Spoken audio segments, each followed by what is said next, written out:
Tigers baseball on Fox Sports Detroit is presented by Bell Tire.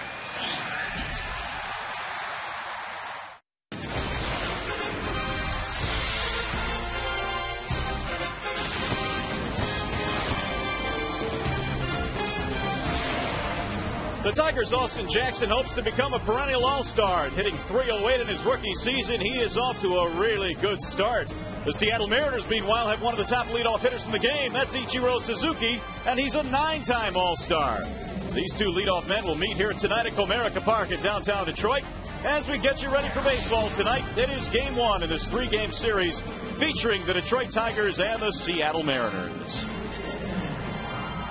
Meanwhile, a homestand for the Tigers, a 9-gamer, Rod. Welcome here, Mario and Pemba alongside Rod Allen. Glad to have you with us. A 9-gamer. The last time the Tigers had a 9-game homestand, the Tigers, of course, won 8 of those, Rod. They're hoping for a lot of the same here tonight. Well, the road wasn't all that kind to the Detroit Tigers, and most definitely they'll need to hold home court advantage here against a very good pitching Seattle Mariners team. They cannot look past this Seattle team. They can really pitch the baseball. All right, let's talk about that Seattle pitching. Doug Fister will go tonight. We'll see Lee in this series. We'll see Vargas in this series. But this is a team, the Seattle team, that clearly is living on its pitching tonight. And the Tigers will get an earful of it, or an eyeful, I should say, over the next 3 days. Well, there's no debate about that. They've got some of the best pitching in the league. As a matter of fact, they had some of the best pitching in the league last year.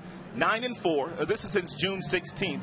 They have 5 complete games. You look at the earned run average, the opponent's batting average, up and down. They've been able to dominate the opposition, but offensively only averaging better than 3 runs per game, and you're not going to win a lot of games if you just can't score. That puts a little bit too much pressure on your pitchers and too much pressure on your bullpen, but these guys most definitely can twirl that baseball. And the Tigers, of course, have been very good at home here this season. They'll try and do the same thing here tonight as they begin this 9-game homestand. That's the story from here at Comerica Park. Right now we send it back to the Call Sam Studios, and here's Mickey York.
Game 1 in this 3-game series over the 4th of July weekend. If the Tigers combine for 3 or more home runs in this game, bring a copy of the box score to a participating Arby's location tomorrow and get yourself a free small order of curly fries. Here's the starting lineup for the visiting Seattle Mariners that is presented by Honda Bloomfield. Ichiro leads it off. He's the DH, followed by Sean Figgins at second base. Russell Branyan is at first. Milton Bradley is in right. Jose Lopez down at third. Franklin Gutierrez in center field. And their bottom three is Jack Wilson, Rob Johnson, and Michael Saunders is rounding it out in left field. A scouting report on Tigers right-hander Max Scherzer is presented by Scott's Lawn Pro. Well, we talked about how well this Tigers team plays at home, and obviously Scherzer very comfortable here as well. He has won his last 3 home starts, and yes, the S is for strikeouts. 49 strikeouts for Scherzer in his last 6 games, and the only win the Tigers have against this Seattle Mariners team, you guessed it, Scherzer got that win. And so Scherzer facing Suzuki, Figgins, and Branyan here in the first inning. Suzuki, better known, of course, as Ichiro. Ichiro batting .332, having another marvelous season. He is second in the American League with 106 hits, trailing only Robinson Cano of the New York Yankees. 6 for 20 this year against Tigers pitching as well, as Ichiro takes outside, and the count very quickly now is 3 balls and no strikes. Ichiro came into this season with an active .332 career batting average. Only Albert Pujols in the National League has been better than Ichiro Suzuki.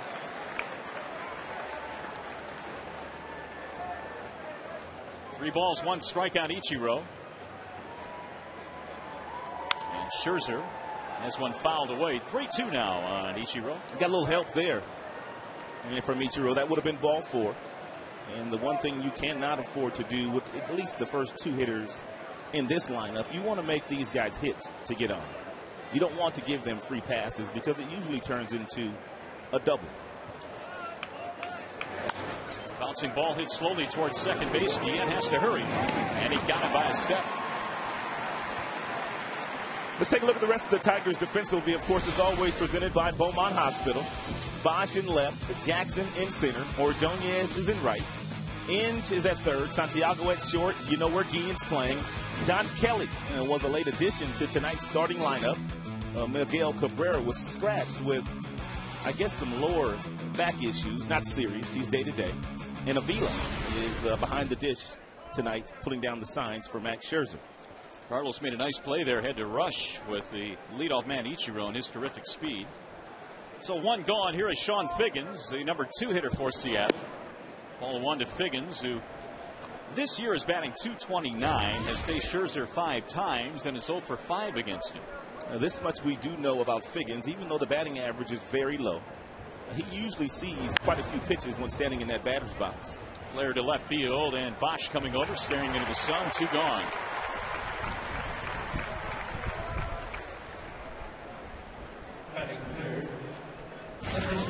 Let's take a look at Max's overall numbers this year. 14 starts. He comes in 4-6. The earned run average continues to inch its way down with every good start that he has had, and he's had quite a few of those since coming back from the minor leagues when he went down there for 10 days. Here's Russell Branyan. Branyan started the year with the Indians and recently was reacquired by Seattle. He had a big year in his Seattle uniform last season to the tune of 31 home runs. 11 this year. He was acquired from Cleveland on the 26th of June. And Scherzer deals a strike 1-1. Well, when we were in Seattle, and it was early in the year, when we made one of our 2 trips out there, they were already looking for a big bat because they felt like their offense was kind of stagnant. And they finally got that big bat just a couple of days ago, as you mentioned, in Russell Branyan. And they are very familiar with him. We talked about the fact that he hit a lot of home runs with him last year. So in his second tour of duty, and Branyan back into some familiar ground now with Seattle. He also takes pressure off of some of the other guys that will not have to hear about the lack of power that they have now in their starting lineup. They've got a legitimate power threat now in Branyan. And when you have a club that has been struggling power-wise, you had guys like Bradley and Gutierrez and some of the other guys trying to fill that slack, and they're just not legitimate power hitters. Branyan is. Enjoying a 10-game hitting streak right now. 2-2 pitch. Foul back out of play. John Wakamatsu in his second season as the Mariners skipper. It has been a challenge for him this year. They had them winning the American League West after they acquired Cliff Lee in the offseason, but it has been a a difficult season for Wakamatsu and his team. 3-2. Mariners have won 9 of their last 13. We documented on the open that they can really pitch. And we should see some good pitching in this series here against the Tigers. They just took 2 out of 3 from New York. Nice hats both teams are wearing here. 4th of July weekend. And the 3-2 pitch. He tipped it into the glove for strike 3. And Scherzer with a nice start tonight. His first strikeout of the ball game. Here come the Tigers in the bottom of the first.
Tigers starting lineup tonight is presented by Big Boy. It features, as usual, Austin Jackson leading it off in center field. Ramon Santiago is batting second, playing shortstop. Then Damon, the DH. Maglio is hitting cleanup tonight with Cabrera out of the lineup. Bosch, Guillen, Inge, Avila, and Kelly rounded out for the Tigers. Jackson is sporting a 5-game hitting streak. Austin leading it off for the Tigers, and he looks at a ball up high from Doug Fister. Jackson on the recent road trip had 9 hits. And he's done well this year against Seattle pitching. It's been a while since we've seen the Tigers in their home whites. The Tigers just completing a 9-game road trip. Had an off day yesterday. Refreshed and ready to go at it here at home tonight, where they played very, very well. And in fact, the Tigers 25-11 at home this year. Jackson hit .310 on the trip. Fister's 3-0. 3-1.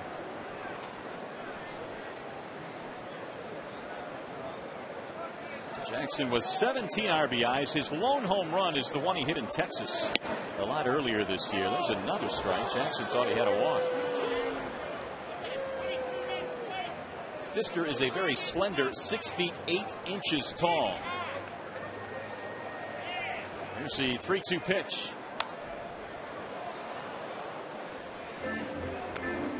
Count stays full on Jackson. He'll be followed by Santiago and then Damon here in the first. Game time temperature tonight 78 degrees on a gorgeous evening here in the Motor City. And again the 3-2. Jackson giving Fister a battle. And Jackson does that against the most right-handed pitching. He has one of the better averages in the American League against right-handed pitching.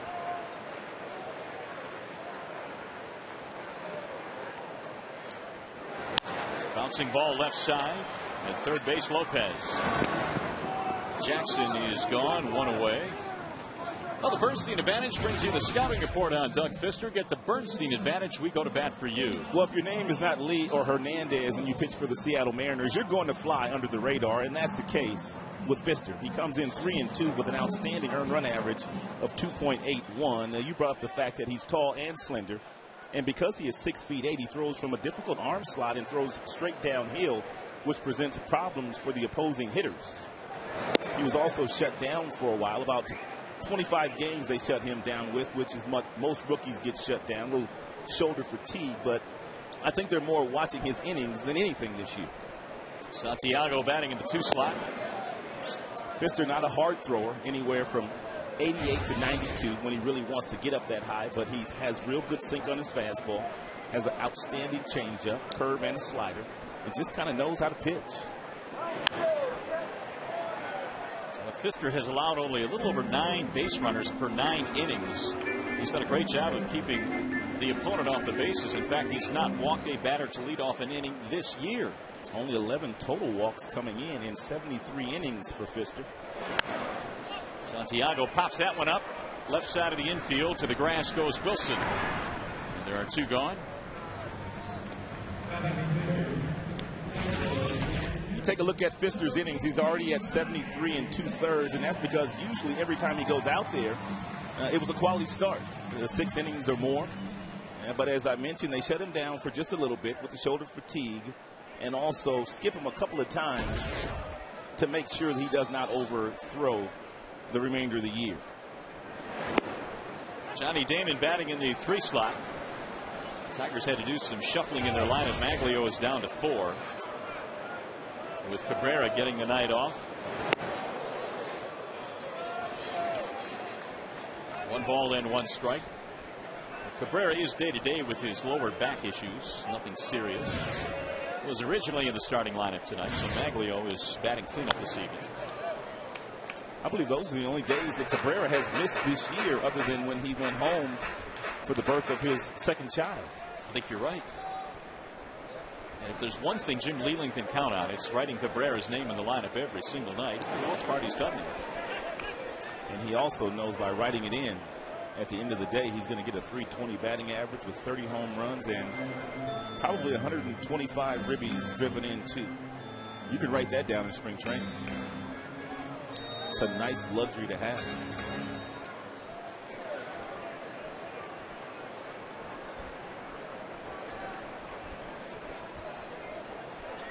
Here is Fister's 2-2.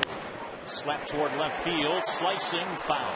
I was talking about Fister and the fact that he stands 6 feet 8 inches. You don't see many starters that are this tall. There's only a couple of right-handers in the league. And he kind of throws straight over the top, which means he's throwing from 6 feet 8 inches, plus he's throwing from that arm slot, and the ball is coming straight down if you're a hitter, which makes it very difficult to hit those fastballs. Wave and a miss. Damon is gone. A 1-2-3 inning for Fister. We played 1 here at Comerica. No score.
Country night here at Comerica Park, one of the many events the Tigers put on every year. So some line dancing going on between the games, and well, some odd-looking folks walking the corridors as well. But it's always a fun night on Country night here at the ballpark. Here's Milton Bradley to lead it off. Bradley swings on the first pitch and sends it high in the air to right. But Maglio is under it. A lot of room out there. One pitch, one away. 4 straight retired by Max Scherzer. Well, Scherzer, for the most part this year, has had some issues with the first couple of innings. And you see the earned run average, the opponent's batting average. But once he settles in, he gets a whole lot better. And really recently, he has settled in nicely in the first couple of innings. Starting to mix in all his pitches, the fastball, the slider, and the changeup. Does not throw a curveball. The 0-1 pitch. Leland saying before the game today that he felt the slider that Scherzer has featured in his last couple of starts, which, by the way, were good starts against Atlanta and Arizona, was really, really good. 2 balls, 1 strike.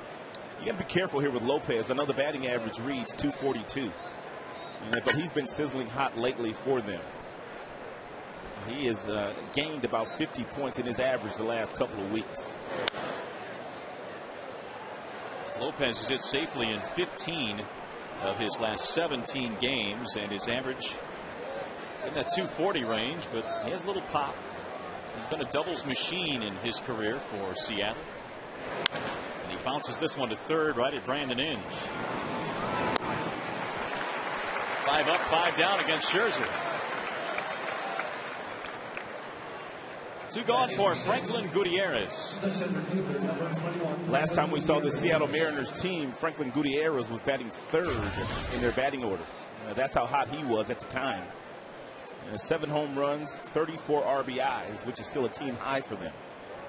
And a 277 batting average, and he's got a legitimate shot of winning a Gold Glove this year. A lot of people know about him in center field now. Last year they didn't know all that much about him, but 2 years in a row, stellar defender.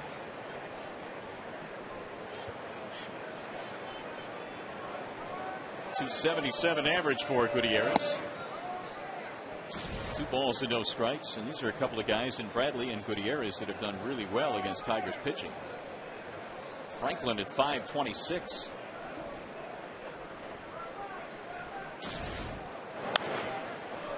He's fouled back out of play. This Mariners team has beaten Detroit 4 of 5 times this year. Of course, those away from Comerica Park in Seattle. And really, Don Wakamatsu's team has gotten it done with pitching because offensively they have struggled as a whole.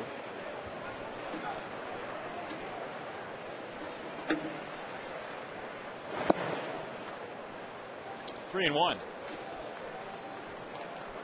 Seattle coming in at 33 and 45, and they are 14 back out of the West, which right now is being controlled by Texas.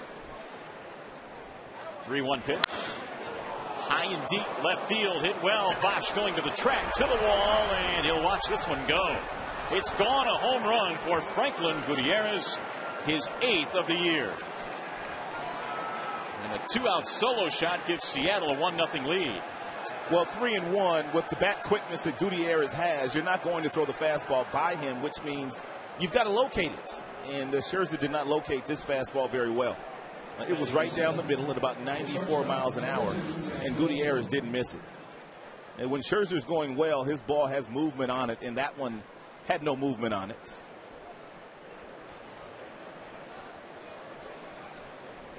Here's Jack Wilson.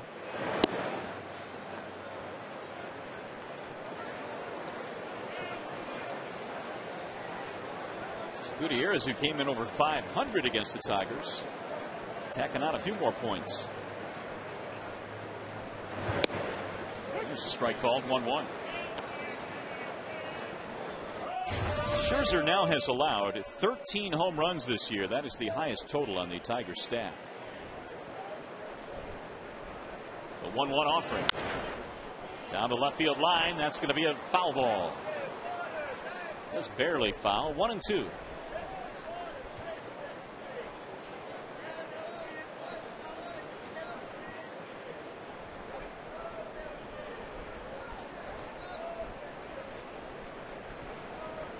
Max's last start resulting in a 4-3 loss at Atlanta, but he pitched well enough to win 5 2/3 of scoreless baseball with 8 strikeouts. In fact, he's fanned 8 in each of his last 2 games.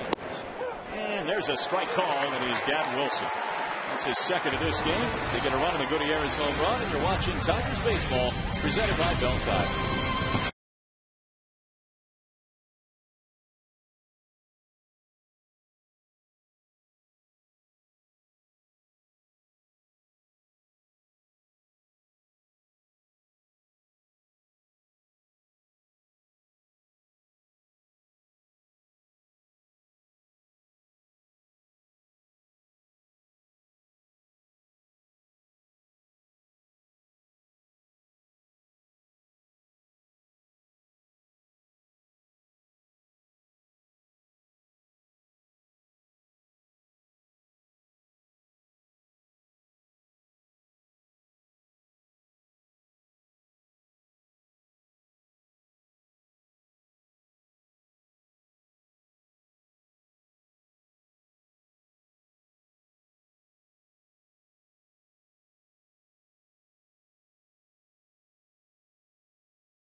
Bank strength and stability since 1849. And by Comcast, call 1-800-COMCAST for TV, phone, and internet.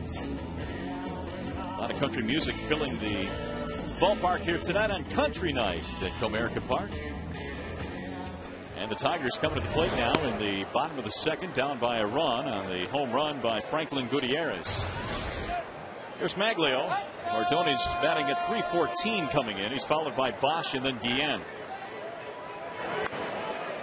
Fouled away. No balls, 2 strikes. You'll watch that all night long. Pfister only at 88 miles an hour, 89, but you'll see several Tigers, especially the right-handers, a little late on the fastball. The ball gets on you in a hurry because of his height and his arm slot, and it's very tough to center on occasion. But he's pretty much done that to everybody this year. He holds right-handed batters to a .200 batting average. The 1-2. Pfister did spend a little bit of time on the DL from June 6th through the 25th with right shoulder fatigue. And at the time of going on the disabled list, he was third in the American League with a 2.45 ERA. Maglio fouls it back, 2-2. Ordonez only 4 hits on the road trip. He was pretty much slowed down on that 9-game swing that brought the Tigers through New York and Atlanta and then eventually Minnesota.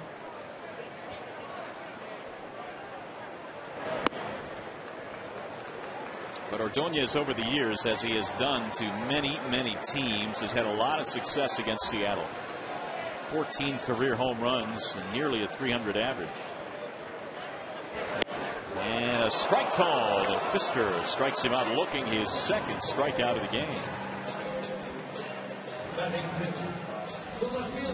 Maglio not getting a good look at the fastball here as of yet, or he might have thought that may have been a little high as well. We'll bring up Brennan Bosch. Pfister a little rusty in his first start coming off the DL. 92 pitches in 4 innings pitched. And many who traveled with this Mariners ball club felt like he was a little tentative and not necessarily trusting his stuff as he did in his first couple of months in the big leagues.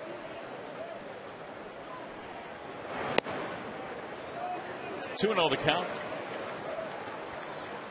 Well, Bosch just completed a very good month of June. Of course, he was the Rookie of the Month in May, and he just might win that award again in the month of June.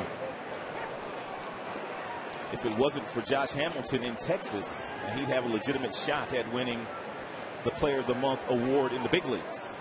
But that's how good Josh Hamilton was in the month of June for the Texas Rangers. 8 home runs in June for Bosch. And he got my vote as the rookie of the month, so it's a pretty good shot. We looked up and down at all the numbers. Pretty good shot that Brennan will win that in consecutive months. Swing and a miss. 3-2. Hamilton, though, is you touchdown. What a month he had. I believe he set a record with 48 hits in the month of June for the Texas Rangers. And you think about all the great players they've had over the years. Palmeiro, Pudge Rodriguez, and the list goes on and on. A-Rod, a ton of guys. You know, we saw Hamilton earlier this year. He just wasn't looking all that good. And then he caught fire. Oh, yeah, he looked like, he looked really bad. 3-2 on Brennan Bosch.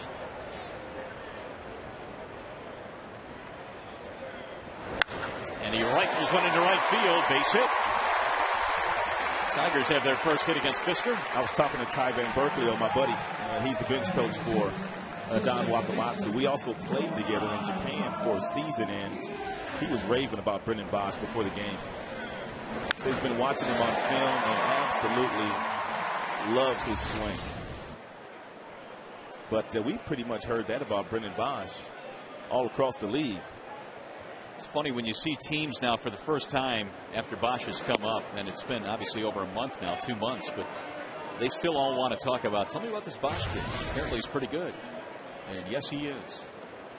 He's on with 1 out as Carlos bats. 0-2 on Guillen, the former Seattle Mariner. Carlos spent 6 years wearing an M's uniform at the beginning of his career from '98 to '03 before the Tigers and Dave Dombrowski made the deal to get him here. Ooh. Shattered his bat. Oh, and it gets by Fisker. Lopez makes the play. Otherwise, that may have been a double play. 2 gone. Moves the runner to second.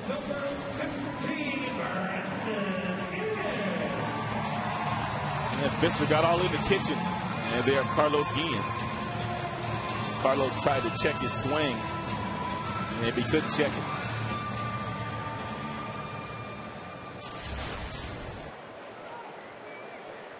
Chance now for Brandon Inge with a man in scoring position.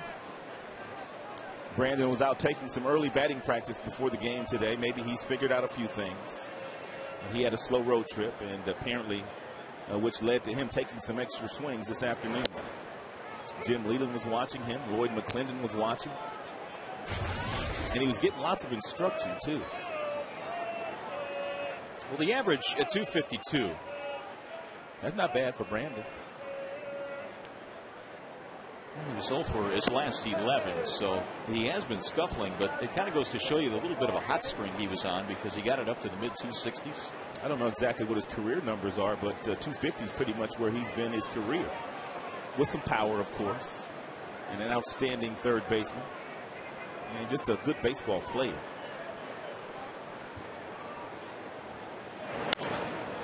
Lifted back out of play. Back in May, he took Fisker deep back at Safeco Field.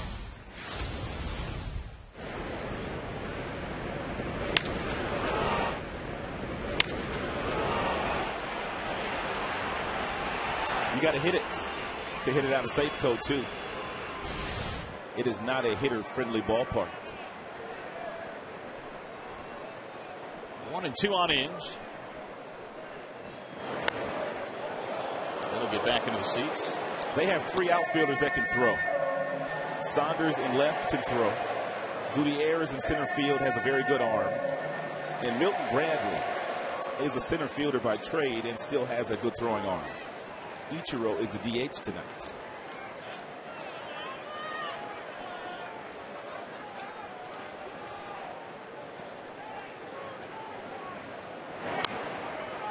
Again, back out of play as Inge stays alive.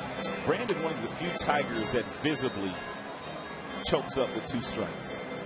In less than 2 strikes, he's holding the ball the bat down on the handle, but once he gets 2 strikes on him, he chokes up just a hair, so he can handle the bat a little bit better. 2-2. Looks like Fister's going to be up around that 90 pitch mark again here in the 4th inning because he's already thrown 41 pitches.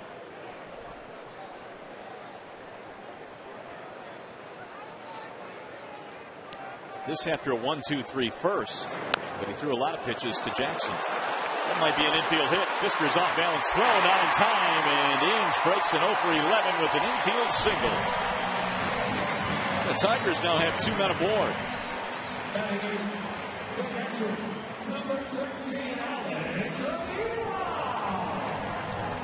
He'll take it. That he will. And the Tigers will take their 2nd hit of the game.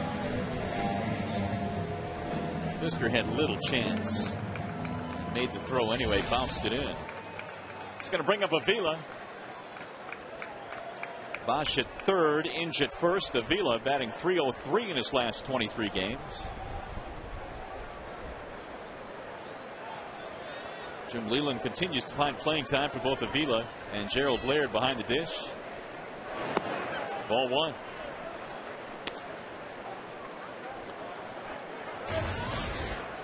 Avila has 11 RBIs, 2 for 10 this season against Seattle pitching.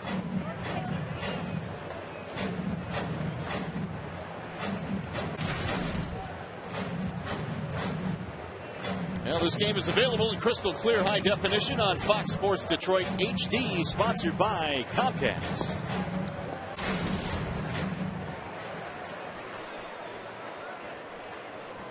One ball, no strikes on Avila.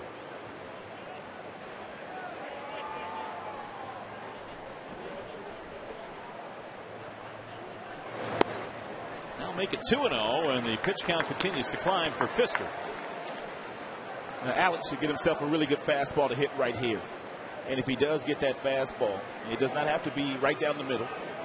And do some damage with it. Left-handers have to be the ones that do some damage here today against Fister, because he owns the right-handers. Way wide to run the count to 3-0. Bosch started this off with a 1-out single. He is now at 3rd. Inge had an infield hit. And Avila way ahead of the count. 3 balls, no strikes. He's taking, and it's ball 4. That's going to load him up. First walk of the game for Fister, who is finding the 2nd inning a lot more difficult than the 1st inning. Fister came in with just 11 walks in 73 innings pitched as Rick Adair, their pitching coach, trots out for a moment.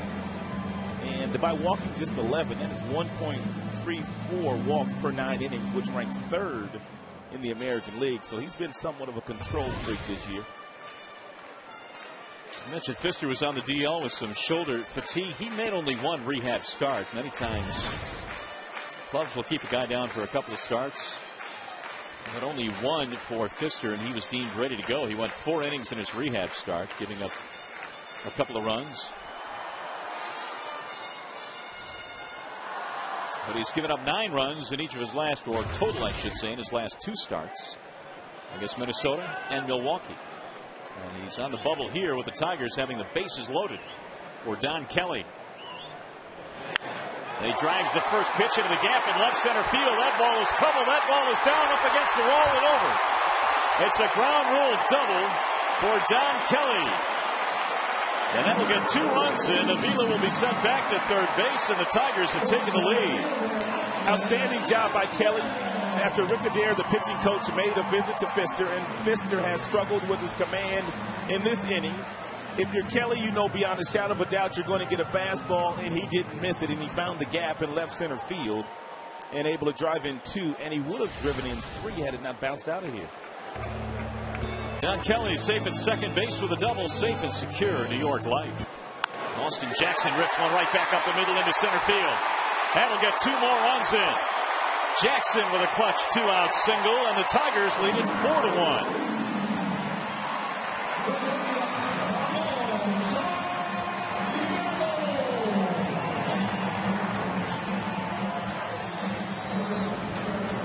Looked like a little breaking ball that Jackson didn't hit all that hard, but hit hard enough to hit right past Pfister. And Jack Wilson couldn't catch it, and he drives in a couple more and continues his onslaught against right-handed pitching this year. A little hanging breaking ball there, right off the end of the bat. Kelly and Jackson both swinging on the first pitch, and they have provided some dividends here. Tigers getting their first lead of the game. Santiago popped up his first time up.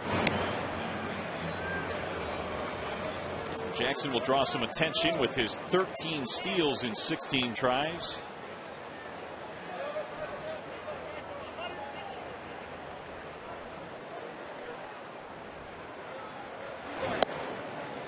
Missed it outside. 1-0 on Santiago. Ramon is also a former Seattle Mariner, 04 and 05. Left the Tigers briefly before coming back to Detroit. He'll get back out of play. 1-1.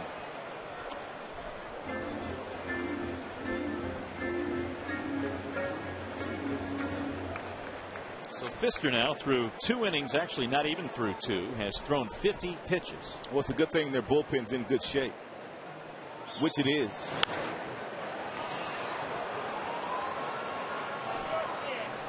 The Seattle Mariners just left New York and had a couple of complete games by their two-headed monster, so that will always get your bullpen in pretty good shape. And Felix Hernandez, he was tremendous at Yankee Stadium. Snap throw back down to first. Jackson gets back in. Well, that's what they, I guess, envisioned at the beginning of the year when they backed up Felix Hernandez with Cliff Lee. And those two have been as good as any duo. Felix had an 11 strikeout game against the Yankees. The question is, if you're Seattle, what do you do right now? They're 14 games out. You're in the month of July. Well, they got to move Lee. I don't think they can afford it. That's for sure. So he'll be traded somewhere. Wave and a miss, and Santiago goes down. Pfister gets another strikeout, his third, but a big inning for the Tigers. Don Kelly, 2-run double. Austin Jackson, 2-run single. 4-1.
A big 2-run double, and of course Austin Jackson followed him up with an RBI single. And these two young guys really did a job on Pfister in the second.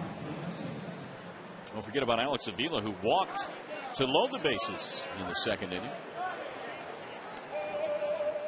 Add it all up, and Scherzer now has a 4-1 advantage as we go to the top of the third.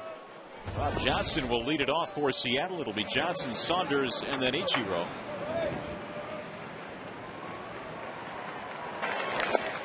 First pitch is in there to Johnson, their catcher, batting .203. A 1-2-3 inning here is needed for Scherzer. Anytime your team has taken over the momentum swing in a game, you don't want to relinquish that. And so 1-2-3, get your team back in the dugout. And there's that slide piece that's been a real good pitch for him lately, along with the changeup and an explosive fastball that touches 97 miles an hour. Here's the 0-2. You know, the offseason is supposed to be spent by major league players relaxing, kind of recharging their batteries and just having a good time doing whatever they want. Anything but relaxing for Johnson. He had 2 hip surgeries last offseason and a wrist surgery. So he went under 3 times last offseason. Ouch. What a good way to spend your winter months. 2-2. And now 3 balls, 2 strikes. So from 0-2 to 3-2. Baseball does give you the kind of offseason that if you do have some injuries, not necessarily surgeries, but an injury, you get 3 or 4 months to recover. But I don't know about 3 surgeries. And he lost him. So from 0-2 to a walk. Leadoff man is on. Right now we go back to the studio. Time for a game break. And here is Mickey York.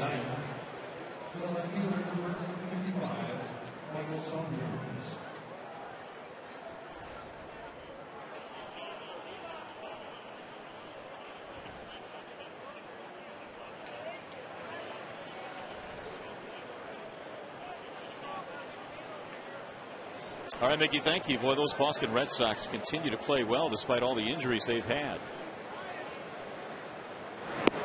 There's a strike called on Michael Saunders. They also have deep pocketbooks. Theo Epstein, their general manager, can go out and acquire some needed pieces should they stay in that race in the East, even though they do have quite a few guys on the shelf right now. Ellsbury is one. Veritek now. Martinez, Pedroia. Big time games. That's a lot missing. That's a lot missing from your everyday lineup. Yet they are 15 over. And Francona's a tremendous motivator, a real good manager, and he's got some really good players.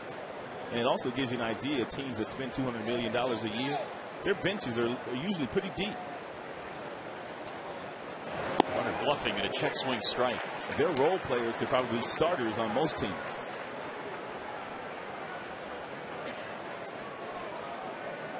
Saunders 7 homers. He's knocked in 20. Had 2 home runs at Yankee Stadium on Wednesday. Seattle taking 2 out of 3 in that series. 2 balls, 2 strikes. Scherzer given a 4-1 lead here, courtesy of a 4-run second. He's walked the leadoff man Johnson. 2-2 on Saunders.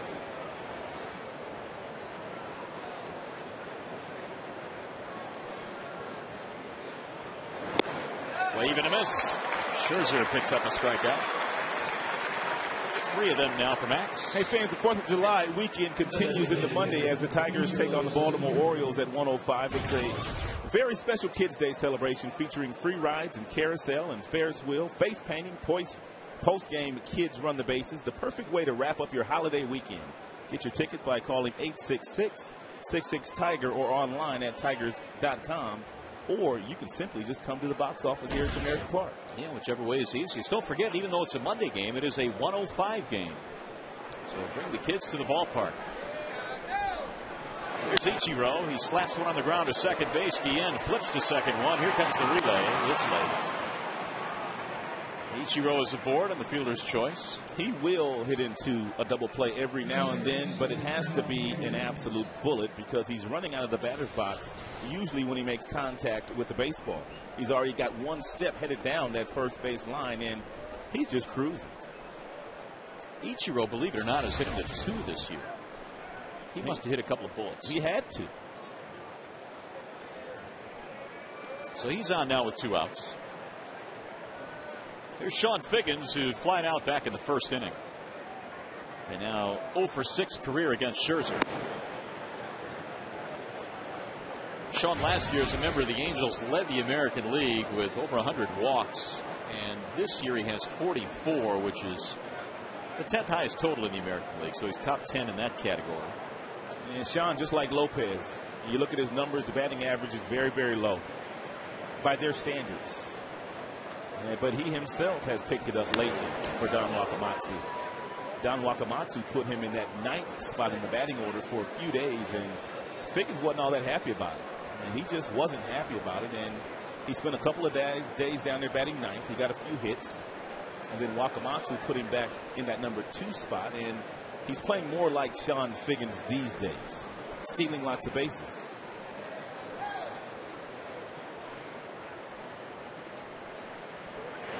He was stepping out of the box, and Scherzer missed. Well, when they signed Figgins in the offseason, I thought, with Ichiro and Figgins at the top of their lineup, what kind of havoc are they going to wreak in the American League? But it just hasn't materialized as a dynamic duo. Nope, they are not doing what they usually do as far as the numbers on the back of their bubblegum cards say. At least Figgins anyway. Roll to second base, and Guillen will end the inning. No runs, a walk, nobody left. Scherzer looking good through 3.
.78 degrees our game time temp, and the sky's absolutely clear as Johnny Damon leads it off in the bottom of the 3rd against Fisker.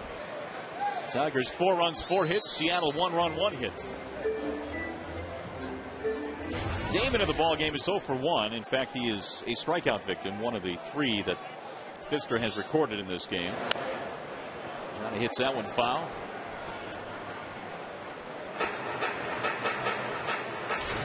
Damon has 11 career home runs against Seattle. This season, he's hit a total of 3. One of them was the walk-off variety. That misses inside, 1 and 2. If all goes well for Johnny Damon this homestand, he will get his 2,500th hit of his career, which will make him the 92nd person to ever do so. Fisker got him again, and that's another strikeout. 4 now for Fisker. How about some news and notes around the league? You may or may not have heard that our good friend Kirk Gibson has been named the interim manager of the Diamondbacks. They have fired A.J. Hinch. Veritek, we talked about that. He's on the DL, and Benji Molina now is a Texas Ranger. But Kirk Gibson will get his first opportunity to manage here in the big leagues, and he will do so with the Arizona Diamondbacks.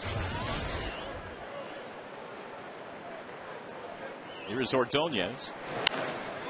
Hits that one in the air to shallow left field, and that's going to be an easy play for Saunders. 2 gone. Gibby, technically, I guess, has managed. I think Tram in his days here had a virus, and he couldn't manage, and he was down for a few games, and Gibby had to manage those games. But this will be an extended look. It'll be interesting to see how that turns out. It's a good opportunity for him because usually when you get the interim job, it's late in the season. Kirk will have a half a year to put his stamp on that organization, and if all goes well for him, he'll be able to extend his managerial career beyond this season. Here's Bosch with 2 outs. He never came across to me when he played as the kind of guy that would be a manager. Really? No, he did not. The 0-1. In what way? He just didn't seem like he would be that interested in that. It seemed like when Gibby was ready to shut her down, he was going to grab his gun and go hunting and go fishing and, just kind of do his thing. He never came off to me as a guy that would do that. I mean, really, it took Tram to get the managerial job here in Detroit for him to come out of the broadcast booth. I would agree with that. I would totally agree with you. I think that transformation probably took place over the last few years where maybe his thoughts about that changed. There's a high, towering fly ball to right field. Bradley is waiting for it. And the Tigers will go 1, 2, 3. We've played 3 here at Comerica. Tigers on top.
Miguel Cabrera is on pace for 48 doubles this season. Name the 4 Tigers to hit 40 or more doubles in a season since the year 2000.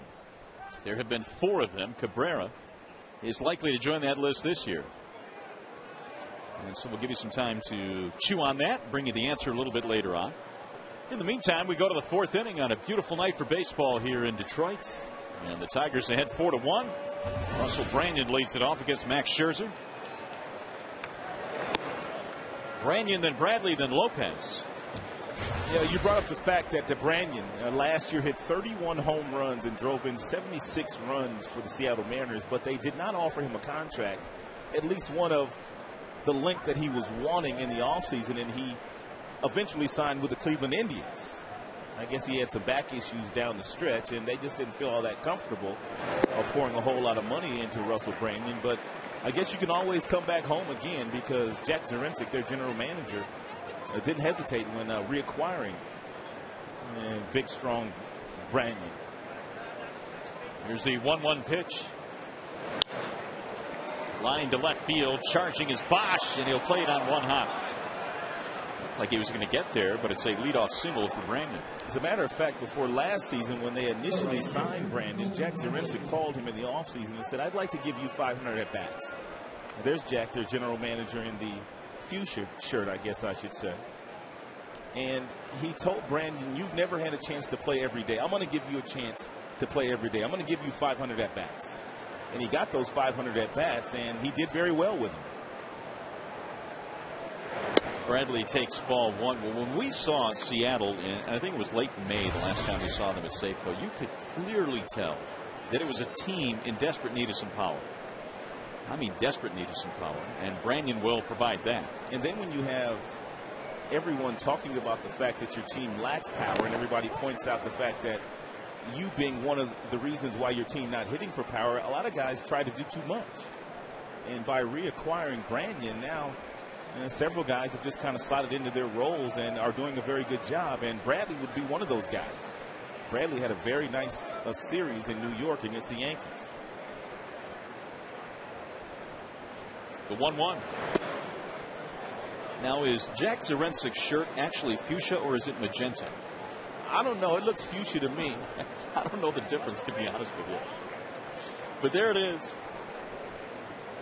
We'll go with fuchsia. You got to be a strong-willed man to wear that color. I know that much. And I know Jack's a confident man. Here's the 2-1 pitch. That'll get back out of play.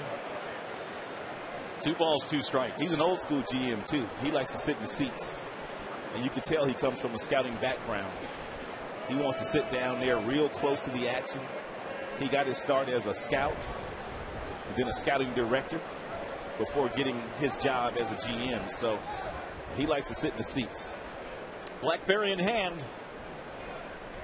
Taking those calls for Cliff Lee. Little chopper right back to the mound. Scherzer will fire to second. That's all we'll get.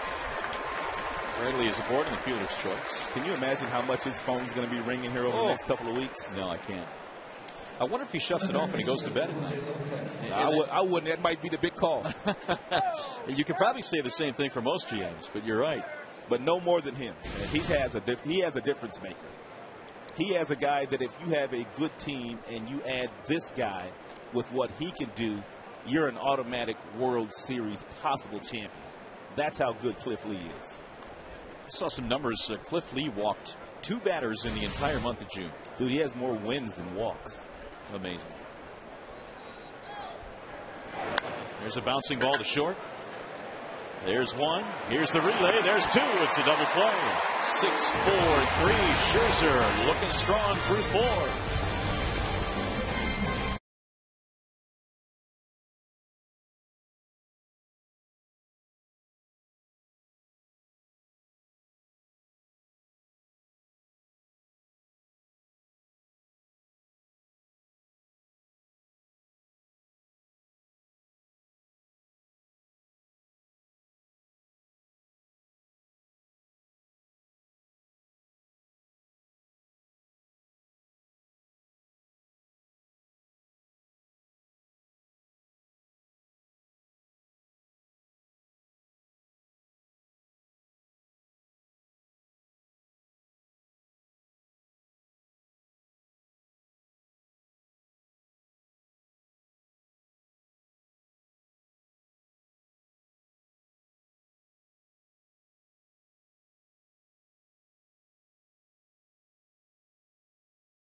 Is on pace for 48 doubles this year. Named the 4 Tigers to hit 40 or more doubles in a season since 2000. Your answer, Bobby Higginson, Carlos Guillen, Davy Cruz, and of course Maglio. And these are since 2000. Maglio in 07 was the recent to do that. Davy Cruz is the one that I had no shot at getting. Yeah, I had no shot at his either. I didn't know Carlos had 40 doubles either. I knew Maglio was on the list. Yeah, Carlos was the other one I didn't get. I was thinking maybe Polanco. Dude, that's a good one. I didn't guess him. 0-2.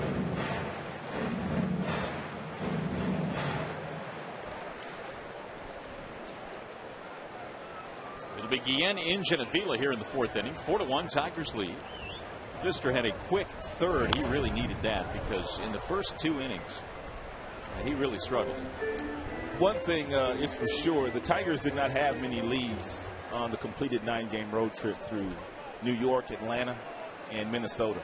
It seemed like they were behind in just about every single game, every single day. That's into left field, routine for Saunders. So it's nice that they've got some breathing room in this game.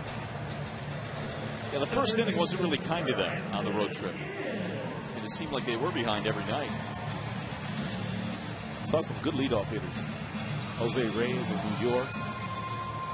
Prado. second baseman, having an outstanding year in Atlanta. Denard Span, the Tiger Killer, and many. Now you got Ichiro today. Yeah, that's right. In the hole goes Wilson. Nice play. Hey fans, this week on Fox Saturday Baseball, David Wright and the Mets go up against rookie sensation Stephen Strasburg. Imagine that, him on national TV once again, Strasburg. And the Washington Nationals. Coverage begins tomorrow at 4 p.m. on your local Fox station. I know the Nationals paid Strasburg a boatload of money.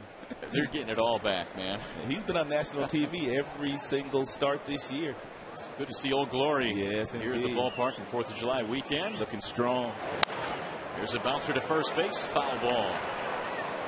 Yeah, every single start that Strasburg has made has been on national TV somewhere.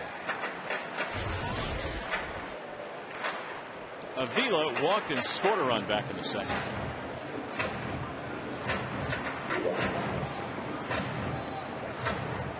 Confab on the mound now between Johnson and Fisker. Tigers have out-hit Seattle tonight 4-2.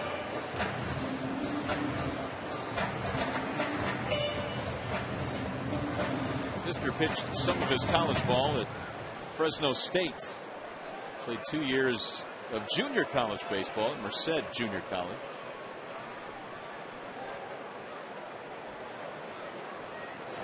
Avila takes high, 1 ball, 1 strike. Fisker apparently has not been able to find that consistent arm slot, which allowed him to throw downhill the first couple of months of the year before he was shut down with that shoulder fatigue.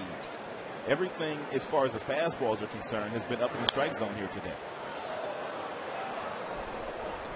1-2. As a hitter, and we've touched on this a little bit before, but when you see a guy that is 6'8", you don't normally see that. So does that arm slot become a challenge for you?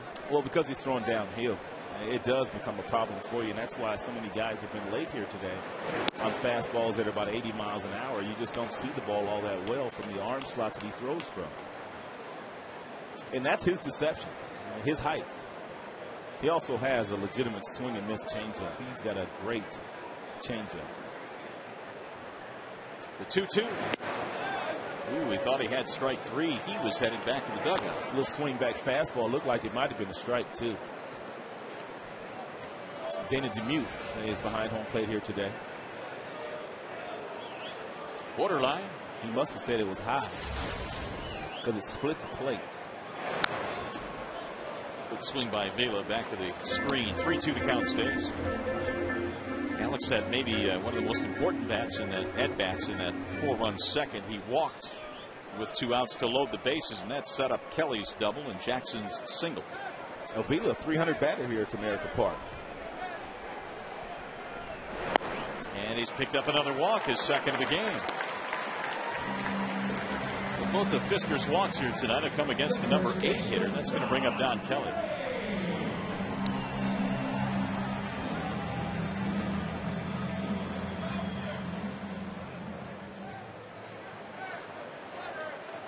As you can imagine, Don Wakamatsu, a former catcher, handles the running game himself. I think there's 14 managers that are former catchers in the big leagues. It's a high total.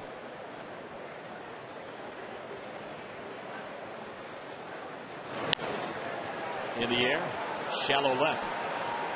Wilson goes back to make the play, and the Tigers are done. 4 in the books here at Comerica Park. Gutierrez, Wilson, Johnson coming up.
First game of the series, Franklin Gutierrez will lead it off. Remember last year in June, this play?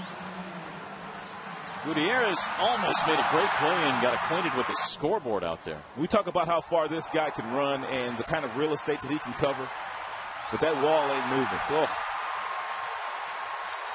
It's not even bending. Gutierrez can cover some ground, and he will lead things off here in the fifth.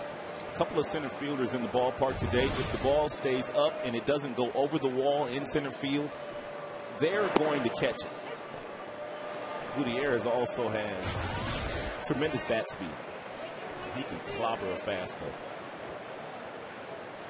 Home run back in the second is still their only run of the game. 4-1 Detroit in the lead. Before Gutierrez was traded to the Seattle Mariners, he was playing some right field, some left field. Every now and then he'd get a start in center field in Cleveland, but that's where Grady Sizemore was playing. So his playing time had to come elsewhere. He's also a guy that when I watched him in a Cleveland uniform, I also felt if he ever hit, he could be an everyday player. And apparently his bat has come around as a Seattle Mariner.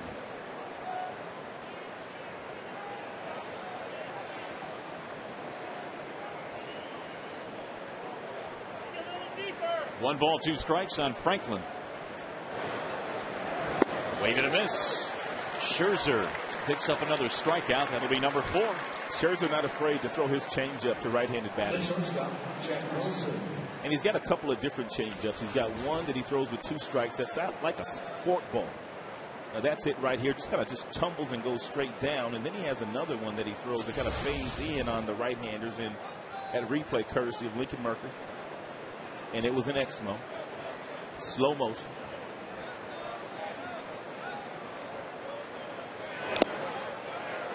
Jack Wilson, a strikeout victim himself back in the second. Back-to-back changeups. Jack has not played all that well since putting on a Seattle Mariners uniform, but there was about a 5-year stretch there where he was one of the best shortstops in the National League. I mean, he was a wizard with the glove. Acrobatic, good arm, didn't miss the ball. Tigers had some interest in picking up Wilson. They sure did. Shore up their defense at that position. 8.5 years wearing a Pirates uniform. Inside that time, 2-1. Wilson had a hamstring problem which kept him on the DL this year. And that one almost hit his back elbow. Came off the DL recently on the 22nd. 2-2 on Jack Wilson. One of the reasons why the Tigers had interest in him is Jim Leyland. When he left his Colorado Rockies job and he started scouting for the St. Louis Cardinals, Jim used to watch all the Pittsburgh Pirates games in Pittsburgh where he lives. And, of course, he's very fond of Wilson and the fact that he could really catch that baseball.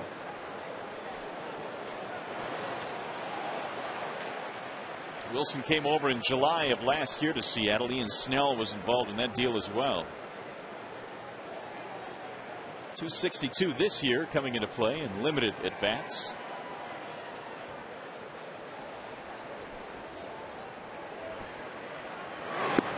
Checked it.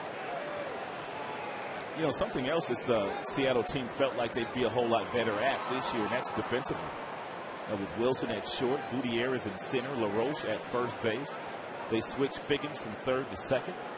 But they come in ranked down there where the Tigers are defensively, toward the bottom. So they haven't caught the baseball all that well this year either.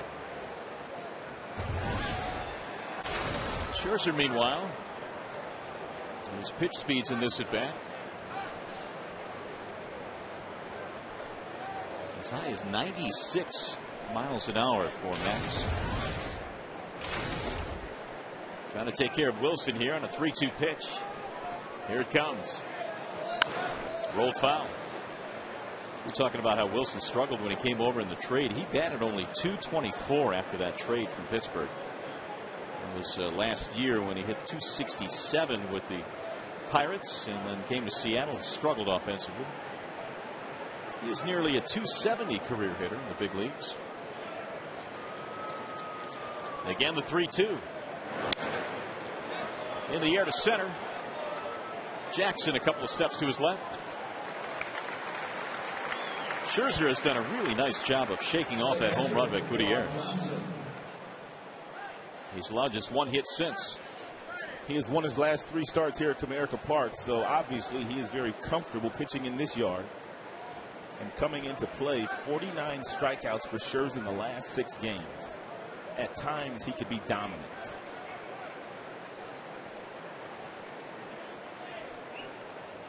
.14 remains his season high. That was his first start. And he came back from the minor leagues. It also remains his career high against the Oakland Athletics. 0-1 on Johnson. He walked back in the 3rd. Shoots that one down the right field line. And that'll go foul. 0-2.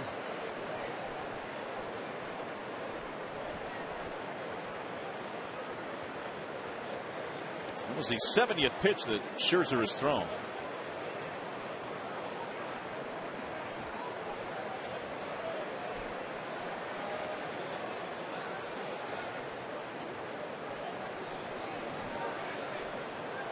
Here's the 0-2.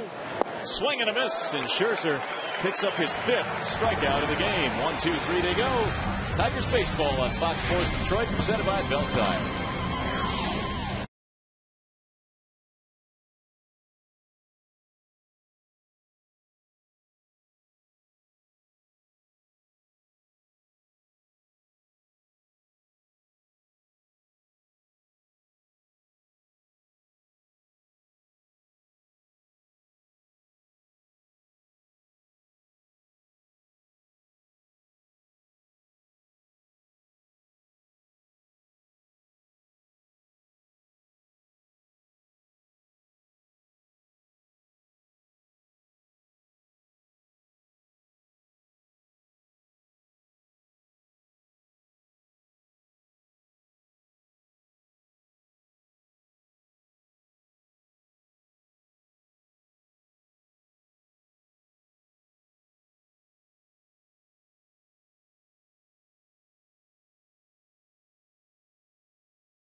Our veterans here in Detroit at the Detroit Veterans Medical Center, and along with 4 of the Tigers, I had a chance to visit some of our vets today. Don Kelly was there, Johnny Damon, Phil Koch, Ryan Rayburn as well. A great opportunity to kind of mix with our veterans and tell them thank you.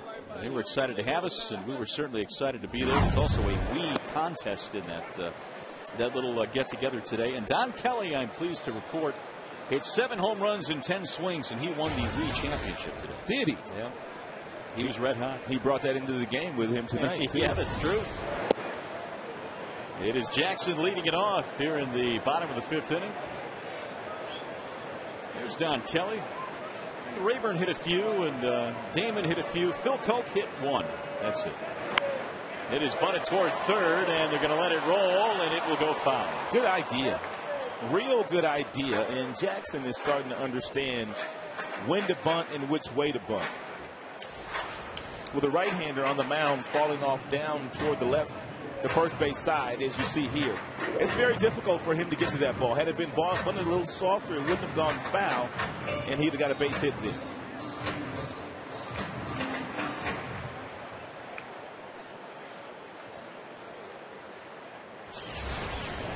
One ball, two strikes on Jackson, who had a big 2-out, 2-run single in the second and extended the Tigers' lead to 4-1.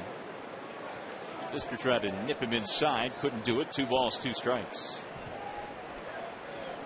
Jackson now has 87 hits this year, which is more than any American League rookie. And he's also scored 45 times, more than any other American League rookie. He is having a fine rookie campaign in the big leagues. 310 average. Swing and a miss. He chased that time, though, and Fisker has his 5th strikeout. 1 away. You wouldn't think that Fisker would be the kind of guy that would rack up as many strikeouts as he has here today with a fastball that very seldom touches 90 miles an hour, but he can do that on occasion. He's tough on right-handers. That much we do know. Here's Santiago. He's gotten him twice. Ooh, nice changeup. Nice action on the changeup. The 0-1. Bouncing ball right side. Figgins over there. Hey fans, celebrate the 4th of July this Sunday at Comerica Park when the Tigers host the Seattle Mariners at 1:05. All kids 14 and under receive a Johnny Damon poster. For tickets, call 866-66-TIGER or log on to tigers.com. Looking nice, JD. Johnny doing a little modeling work there with this poster. That is a good item to have, so make your plans to be here. 0-1 the count on Damon. Fisker has gotten him twice via the strikeout. Slides that one inside. 1 ball, 1 strike.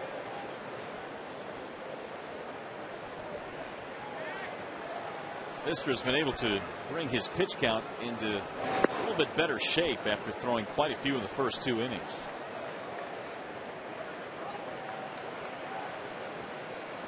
A big right-hander out of Merced, California, 26 years old.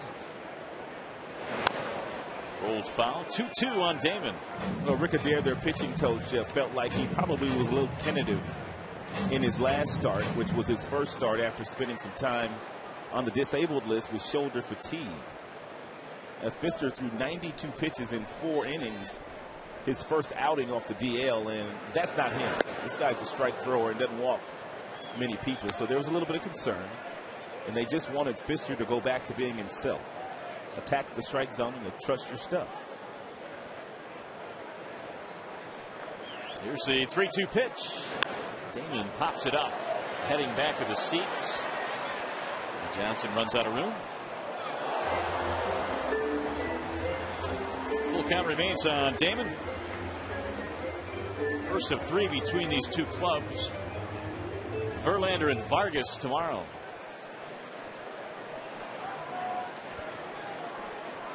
Verlander's always must-see TV.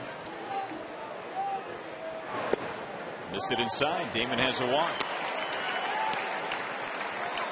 Verlander tomorrow really gunning for his 10th win. And more than likely he'll be going to the All-Star game again too.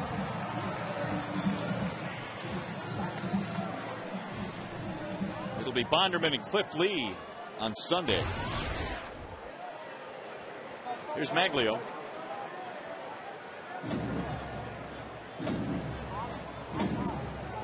Rick Adair coming out to the mound.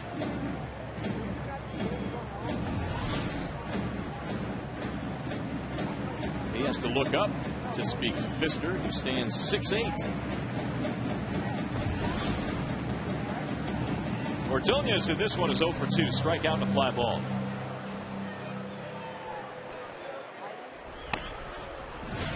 They have some action now. Chad Cordero heating up. The former closer.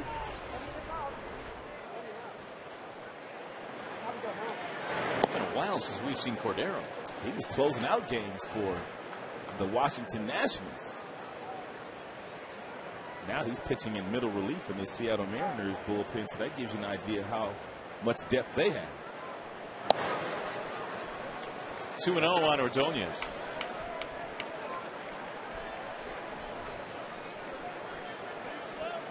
Pfister now is gaining on 100 pitches. He's thrown 94. And he missed again. 3-0. 2-out walk to Damon. Now a 3-0 count on Ordonez.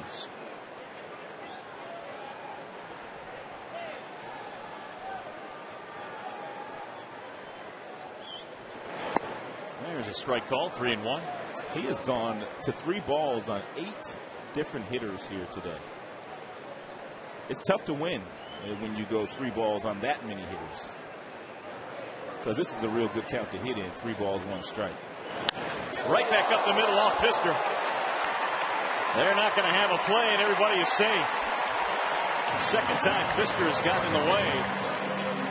It'll be an infield hit for Maglio.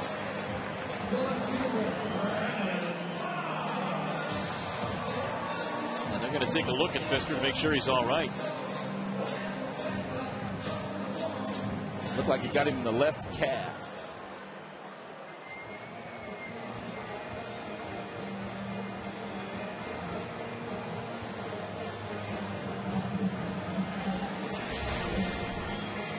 Look at Pfister, a couple of warm-up pitches here to see if he's all right. Looks like he'll be able to stay in the game.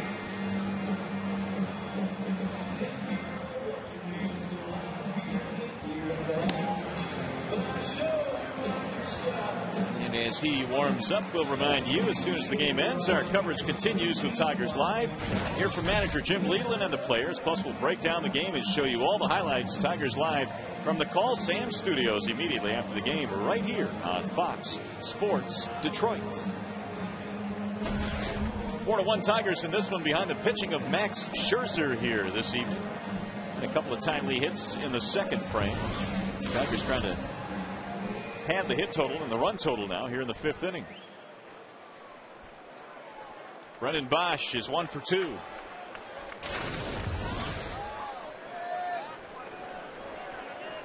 Tigers back in their 4-run second. We're 3 for 3 with runners in scoring position.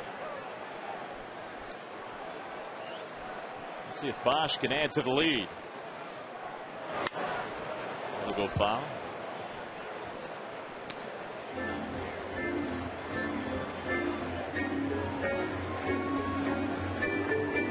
37 with 8 home runs in the month of June.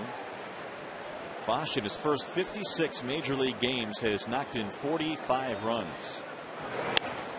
And he loops one in the air to right field. That's going to drop. Base hit. Here comes Damon. He'll score. Maglio coming to third after the misplay in right by Bradley. And into second base is Bosch.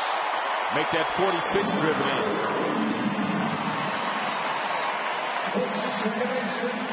It's a great hustle play by Brandon Bosch. Pfister makes a pretty good pitch. He crowds it with a breaking ball inside, and he's strong enough to muscle the ball in the outfield. But look at him read the play here. Once that ball trickles off the glove of Bradley, he's off and running and headfirst sliding into second base. Wilson was not expecting the throw to come to second base. He was expecting the ball to go home. Therefore, he wasn't on the bag, and Brendan Bosch with a great hustle play. Single E9. Air charge to Bradley. Pfister is out of there. It's a wall side windows pitching change. We will be back.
Thompson doing some line dancing before the game.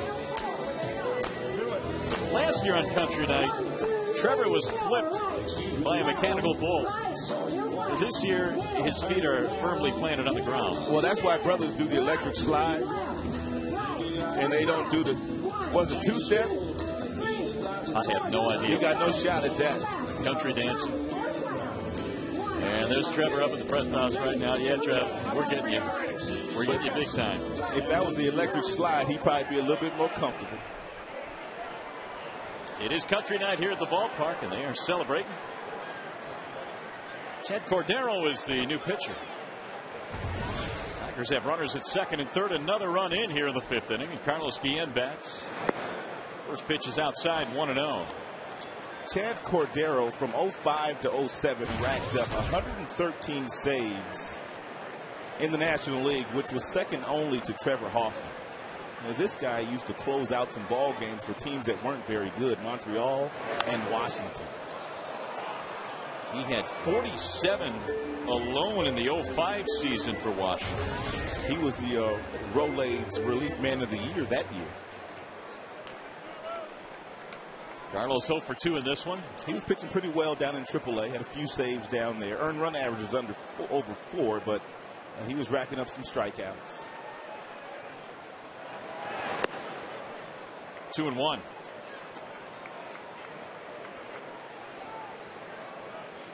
Tigers have a couple of runners on. Ordonez and Bosch.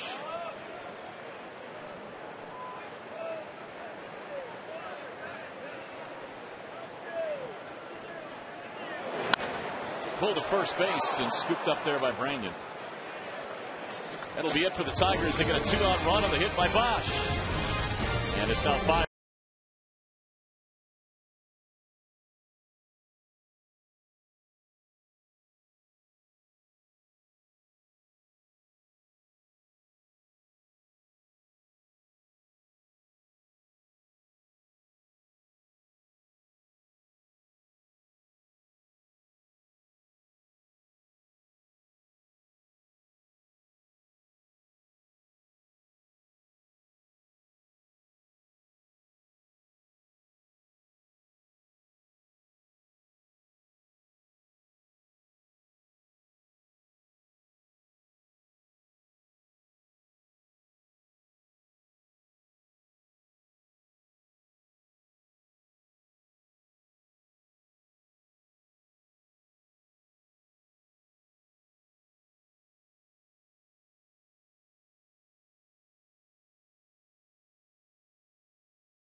Now in his last 3 starts, including this evening's start, 17 2/3 innings with a 1.02 ERA. He is pitching with a tremendous amount of confidence these days. He spent 10 days down in the minor leagues when the Tigers went out to the West Coast for their second trip. And when he came back from Toledo, he struck out 14, and he has not looked back since then. Dominant stuff. Saunders takes the ball down low. This kid is tall, and he's got some power. As a matter of fact, he's a pretty good athlete. Canadian kid as well. In his days in Canada, he played basketball, lacrosse. He also participated in soccer and baseball. Yeah, he hadn't played a whole lot of baseball. He was still learning on the fly. And they think at some point in time when he gets enough reps under his belt, because he played so many sports growing up, that he's going to be a good player. He's got some usable tools at this level for sure.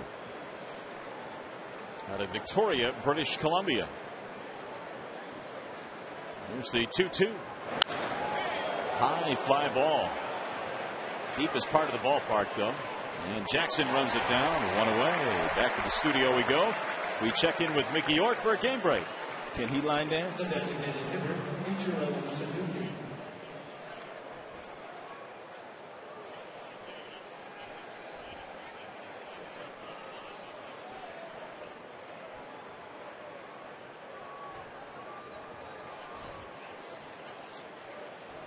All right, Mickey, thank you. And here's the spread right now in the Central. Tigers 1 game behind Minnesota. Chicago 2 out. Ichiro the batter. 0 for 2, couple of ground balls.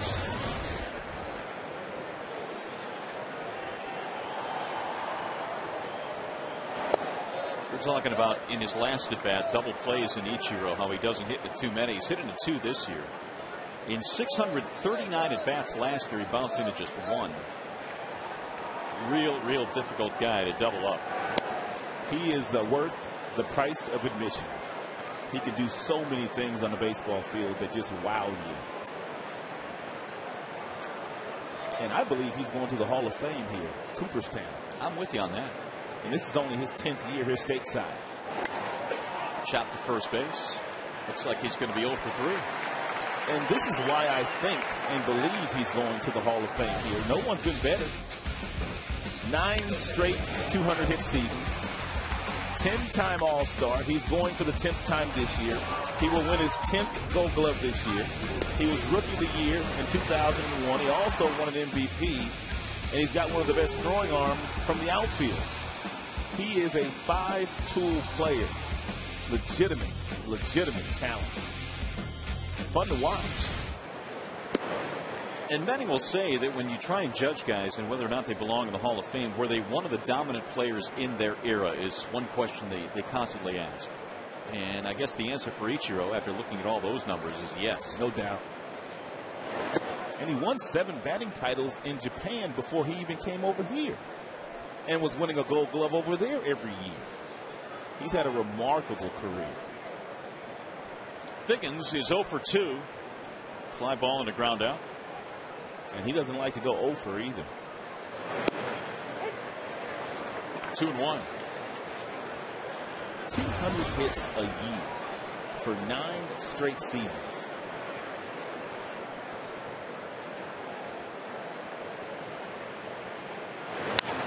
Right back up the middle.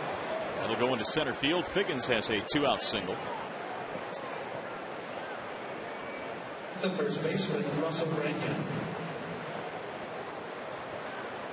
Well, let's talk about the running game here. You see Figgins there, 23 of 27, which is 85%. Scherzer will yield some stolen bases, 8 of them of 14. And meanwhile, Avila's done a pretty nice job when given a chance to throw would-be base stealers out. He's thrown them out at a 38% clip. So there you have it. You got all of it. If you didn't know, now you know. So Branyan with 2 outs, a single and a strikeout. Figgins, by the way, set a franchise record by stealing a base in 7 straight games. From the 23rd of June to the 30th of June. He now has 300 in his career. Not many have accomplished that. Big swing by Branyan, 0-2. Figgins not only has speed, but he probably has some of the best base running instincts of any of the players in the American League. The only other guy that I would say has as good of instincts as Figgins is Derek Jeter.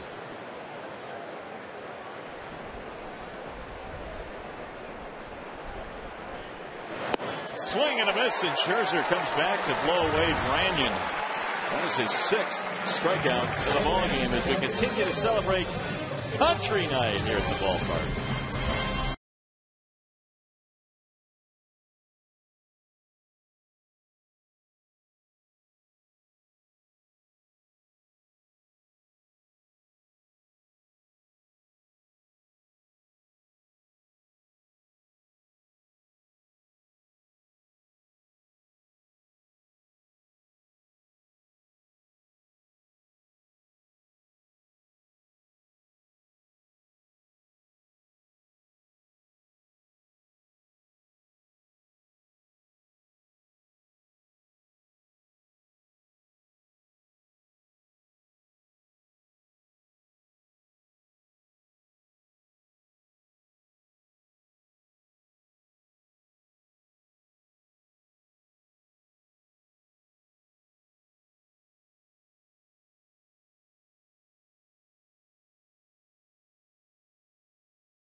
And we're going to take you all the way back to the second inning, the young kids.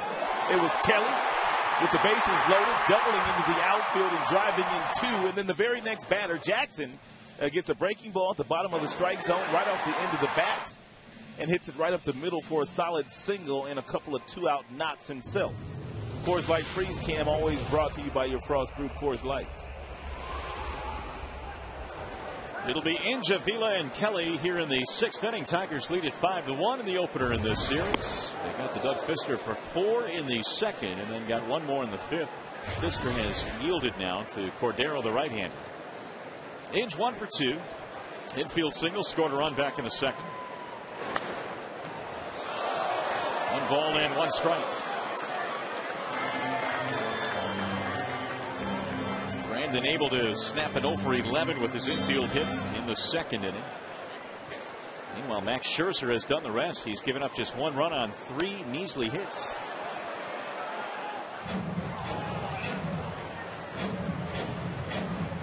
Scherzer looking good again here tonight. And that brief trip down to the minor leagues apparently did wonders. 2-2 on Brandon. Strikeout total for Scherzer in this game is 6.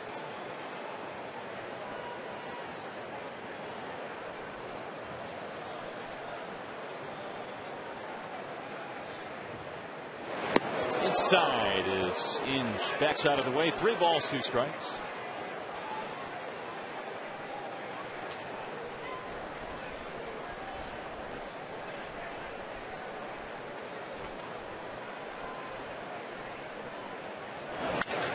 On the ground and through. Out of the reach of the shortstop Wilson. Second hit of the game now for Brandon. Time now for the Kevin Woodstain's legendary performance. And it features Juan Marichal and Warren Spahn. 2 great pitchers on this date back in 1963. Juan Marichal and Warren Spahn both threw 15 scoreless innings, if you can believe that. And then Willie Mays homered off Spahn in the 16th inning. Back when pitch counts, well, they didn't exist. They sure didn't. 15 back-to-back 15 scoreless innings. That's unbelievable. 2 guys in the same game. Different time.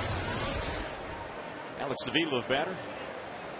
Avila has walked twice and scored a run.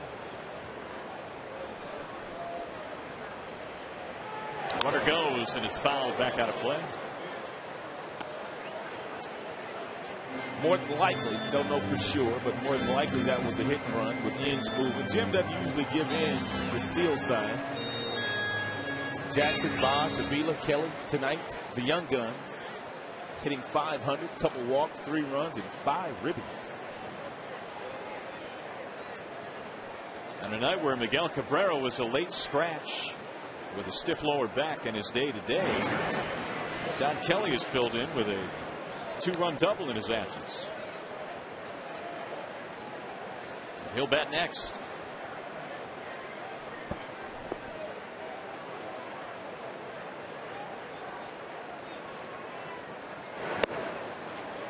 Two and 1 on Avila.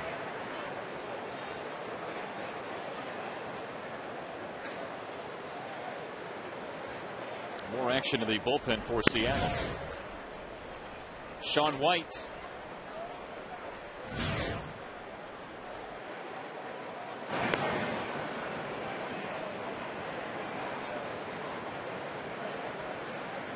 Cordero came on in the 5th inning and got a ground ball from Guillen to end that frame. But he's given up a leadoff single to Brandon Inge here in the 6th.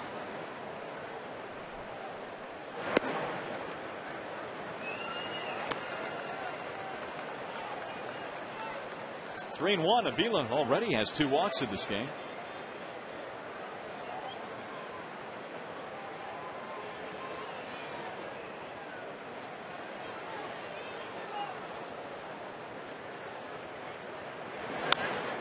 Fouled away.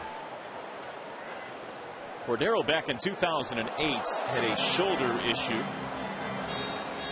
and then rehabbed it most of last year, so he parted ways with Washington. Signed as a minor league free agent this past March.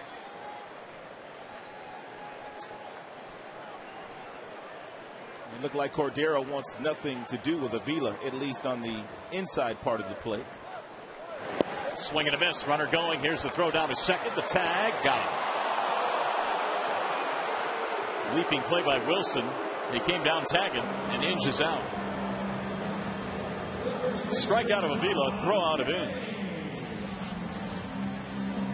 It's a good call to send the runner there 3-2. You're hoping for some contact, and if you don't get contact, you're hoping that Inge got a pretty good jump, and he tried to elude the tag of Wilson by sliding to the second base side of the bag, but a good call there by C.B. Buckner. Here's Don Kelly.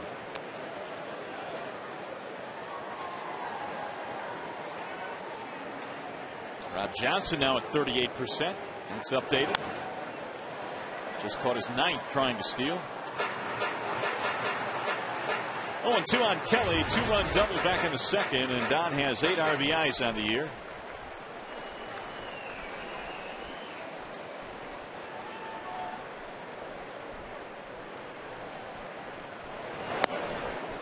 One ball, 2 strikes. Tigers have 7 hits in this game. The Mariners have but 3.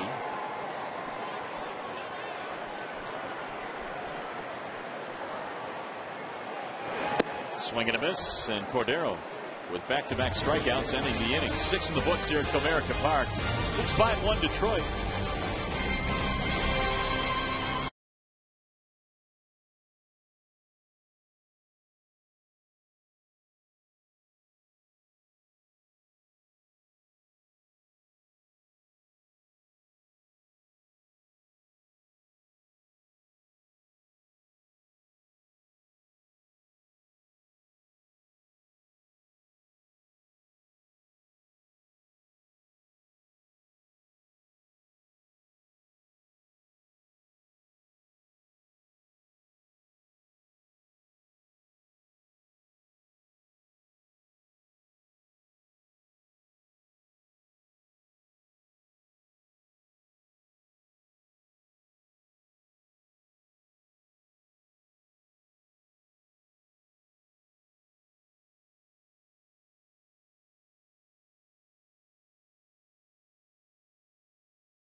By the Romani Eye Institute, the most trusted name in eye care.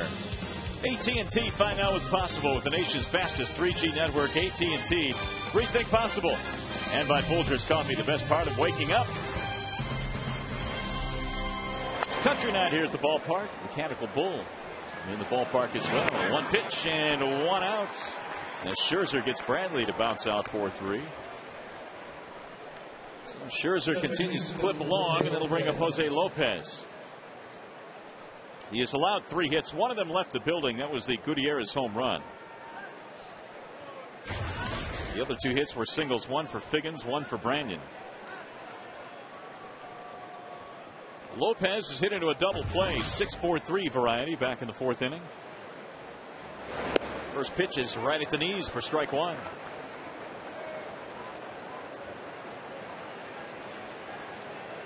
Lopez in his 7th year now with Seattle. Slider bounces in, 1 ball, 1 strike. This Mariners team has had to watch some pretty good pitching the last couple of days. CC Sabathia pitched for the Yankees yesterday and kind of shut them down. And today has been Scherzer. So far, so good. When we were back in L.A., Larry Boa told you that you guys are going to love Scherzer. And he was apparently right on the money. The 1-2 sinks low. He got it going. And that little 10-day hiatus he spent down in Toledo, it kind of cleared his mind and kind of got him back on track. And he's been getting to a much better arm slot, throwing from the same window, which helps the slider and the changeup.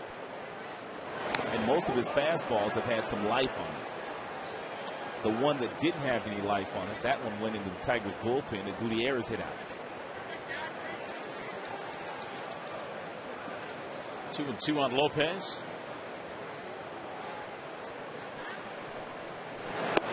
Inside with the fastball, 3-2. It's still early, but you can say the Tigers got the better end of that deal that was made in the offseason, getting Scherzer. Schlereth now in the big leagues. Phil Koch and Austin Jackson. All four in the big leagues. Of course, Jackson's out in Arizona. Granderson is in New York. But Tigers got the best of that.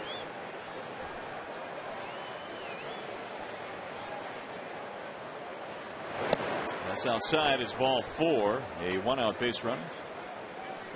Second walk for Scherzer. So here's what the trade participants have done. Of course, Edwin Jackson pitched a no-hitter for the Diamondbacks, but otherwise his numbers a little bit elevated in the ERA. Grandy having an okay season.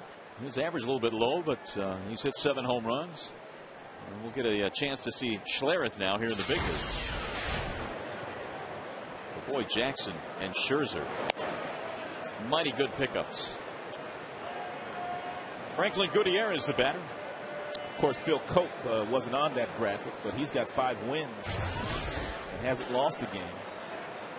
And continues to take that ball for Jim Leyland every time Leyland calls on him. Well, he's been a mainstay in the Tigers bullpen, and that's been important because right now they're in a little bit of a state of flux with knee going down, Schlereth coming up, Zumaya done for the year. And Jim Leyland knows that his bullpen will have a much different look in the second half than it did in the first half. But it always helps to have Valverde at the end of it. The Fute knee was struggling like we hadn't seen him struggle before. And Schlereth's got legitimate swing and miss stuff, but he's got to throw more strikes than he was down in the minor leagues. He can strike you out, but he was walking quite a few down there too.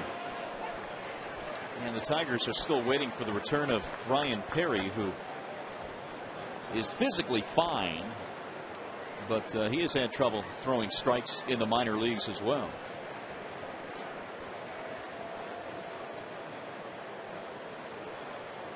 The 2-1 swing and a miss. 2 balls, 2 strikes. That is a real good pitch. Anytime you get yourself in a situation where you're looking at a fastball hitter in a fastball count, if you can pull the string and throw a changeup at 84 when your fastball is being recorded at 96, and you're going to get lots of swings and misses.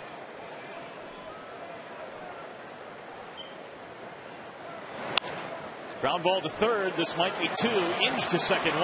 Guillen with a perfect relay in time. The double play, and the Tigers have turned a couple of those tonight. That one goes 5-4-3.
Kelly, Austin Jackson, a pair of youngsters, each with 2 RBIs in this game. Cabrera scratched from the lineup with back tightness in his lower back. He's day-to-day. Scherzer really good in 7 innings of work. He's given up just 1 earned run and has looked outstanding in his last 3. And having a little chat now with Rick Knapp.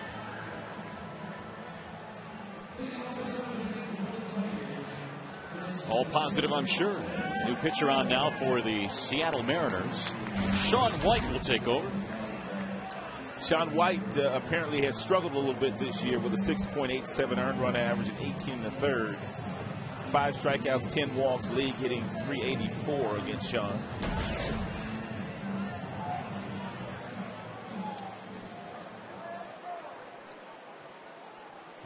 Well, since his recall from AAA Tacoma, in 7 appearances, an earned run average of 15. So White ready to go to work, and Austin Jackson leads it off.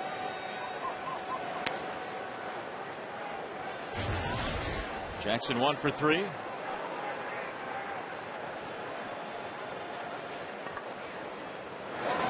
Oh, look out. He hit the deck as he delivered that last pitch. I hope he's okay. He literally lost his footing and hit the deck.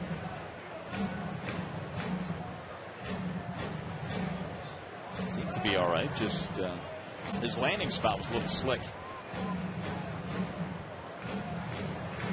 Wow, that could have been ugly. Could have been a broken ankle.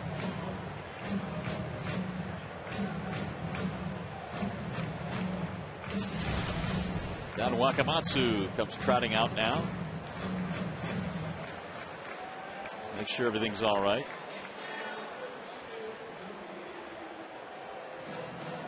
He is met by the home plate umpire, so Wakamatsu heads back. Everything's okay.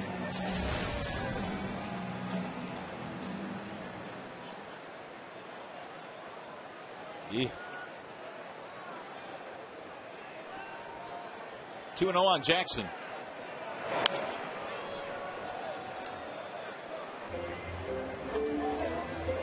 Austin now has hit safely in 6 in a row. He had 9 hits on the recent road trip.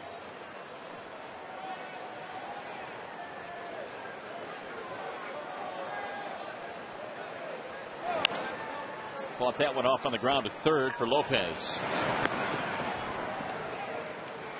1 out here in the 7th. The shortstop, Ramon Santiago. He's going to break up Santiago. It's been an 0-for-3 night tonight for Santiago, and we've kind of documented how Ramon is really good on the road. Santiago this year, 327 away from Comerica Park, but at home the average much lower. In fact, he came in at just 197 at home.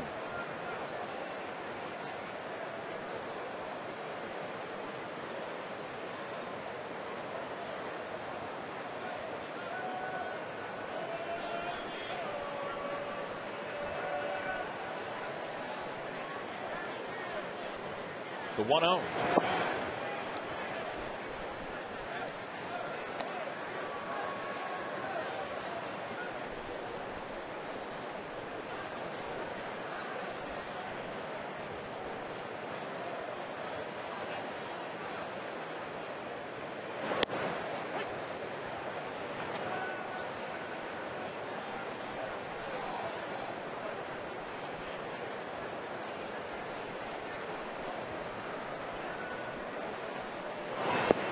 That's low. 3 balls, 1 strike.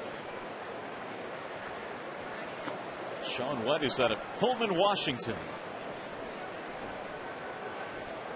29 years old. He's been up and down with Seattle. Has never, until last year, had never really stuck. 52 appearances last year, and that's fouled off 3-2.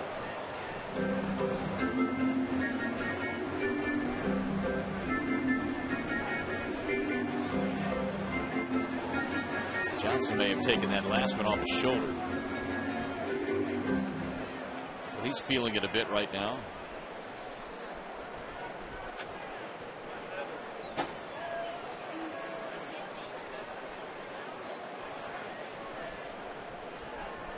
Meanwhile, they want the grounds crew to come out and take a look at that landing spot on the mound. Apparently, it's still not the way White needs it or wants it.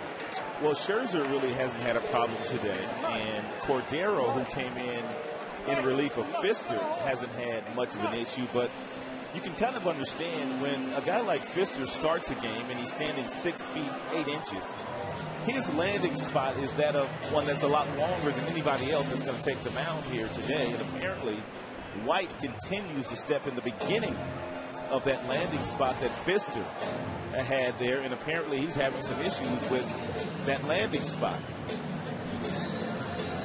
He didn't slip that time, but apparently he still doesn't like the field.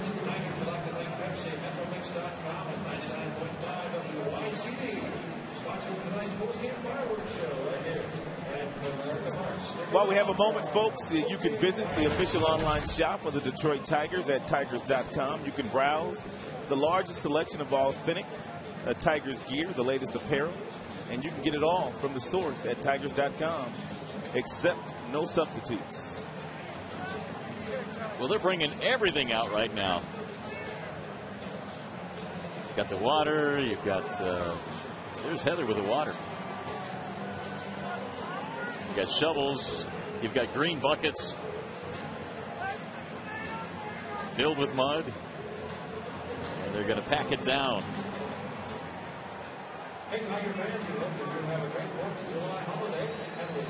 Well, as they work on this, we do want to remind you that the Tigers really have been very good at home. And that last homestand against the National League proved to be very fruitful. Well, if you just look at the numbers up and down, as far as the homestand is concerned, they're much better than those road numbers where they went 3-6. They also ran into some pretty good teams on the road as well. Atlanta, New York, and also the Minnesota Twins were a lot better than the teams they played in that homestand. Tigers had an ERA a shade over 3 in that last homestand. Secret, the Tigers have got to pick it up a little bit away from Comerica Park. They've got to win more games when they go on the road. So we'll see if Sean White now likes this any better.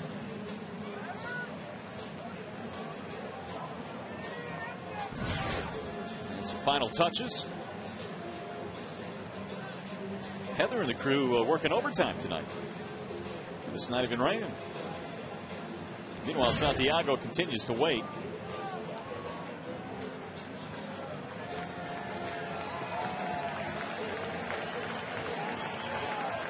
Dana DeMuth says thank you for that.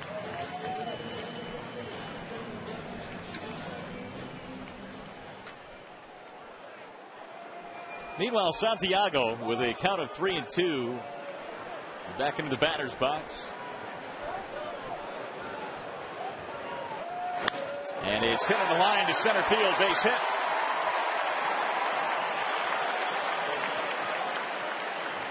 Tigers have their 8th hit of the game.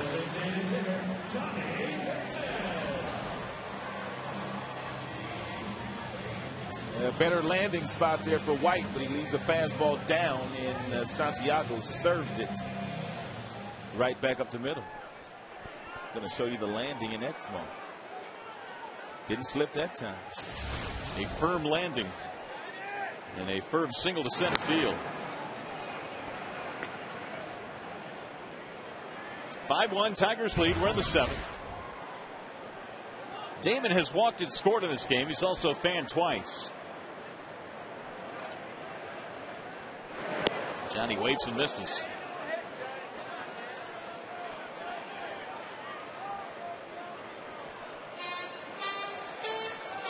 Now Johnson out to talk with White.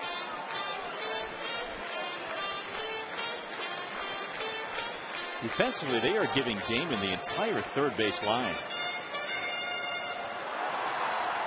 Lopez has swung around towards short.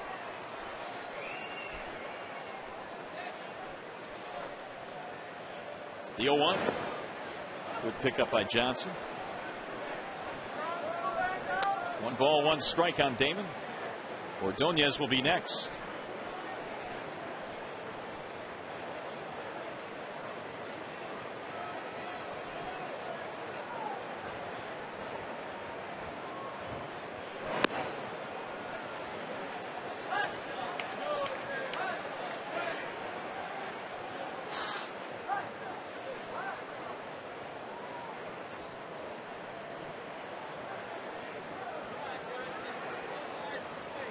And the 2-1.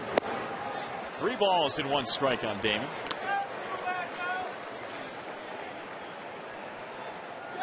Here's Ordonez, who was batting cleanup tonight. He is waiting on deck. These are the counts that you live for as a big league hitter. 3-1, predictable fastball count. Driven high in the air to right field. Bradley back, and this one is going to carry out. It's gone, a home run for Johnny Damon. And if you get it, every now and then you can do that. How's that landing spot working?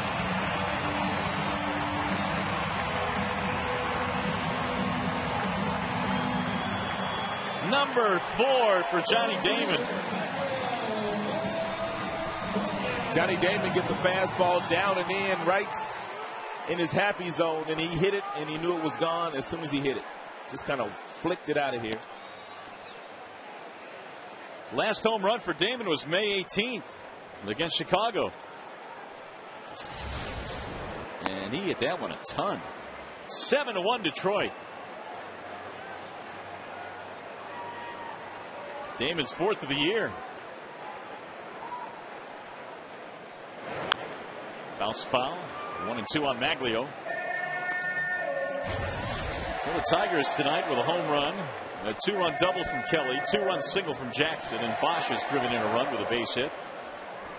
And they have put up 7 runs in this one on 9 hits. And they've done all of that without Cabrera.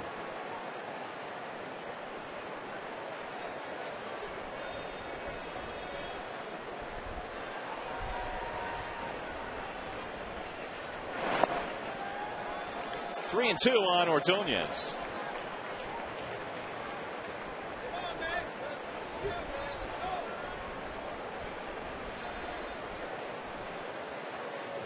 Here's the full count pitch. And a strike called in the outside corner.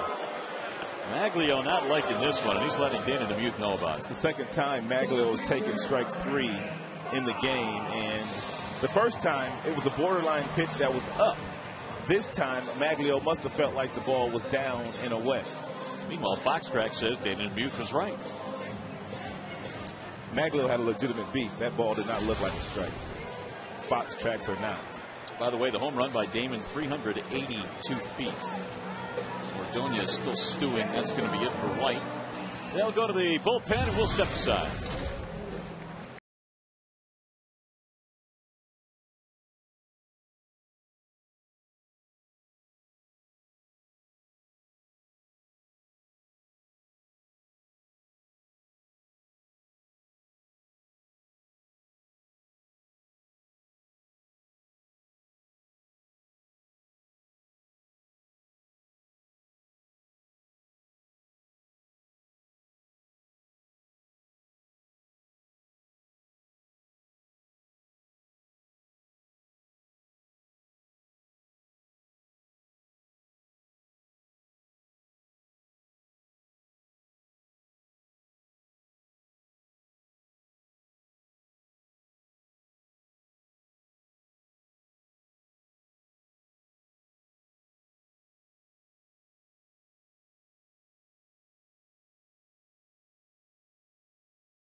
How our McDonald's player of the game voting is going, brought to you by the McDonald's Deluxe Angus Third Pounder.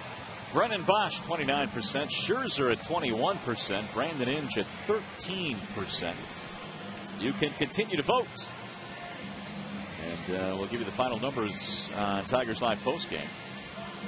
New pitcher on now for Seattle. That would be Garrett Olson. 10th game now that Olson has been in. He comes in with an 0-2 record. Earned run average is at 6 in 9 innings.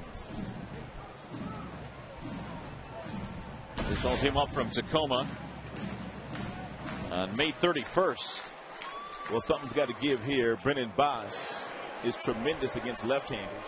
429, only 302 against right-handers. And that first breaking ball appeared to get away from Olsen.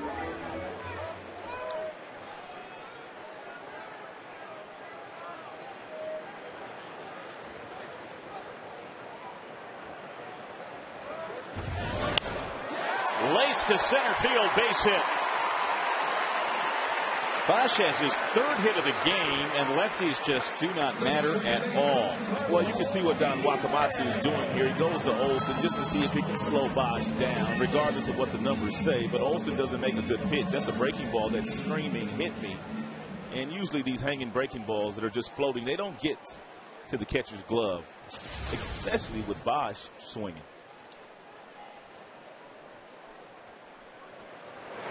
It's still amazing to me the kind of damage that Brennan has done against some of the best left-handed pitching in the league.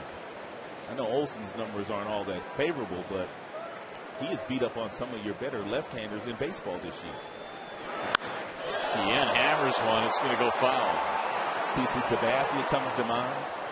Matt Thornton. John Lester. Francisco Liriano. I can't think of four that are that much better than those four. Steve Carlton, but he doesn't play anymore. Yeah, those guys are gone.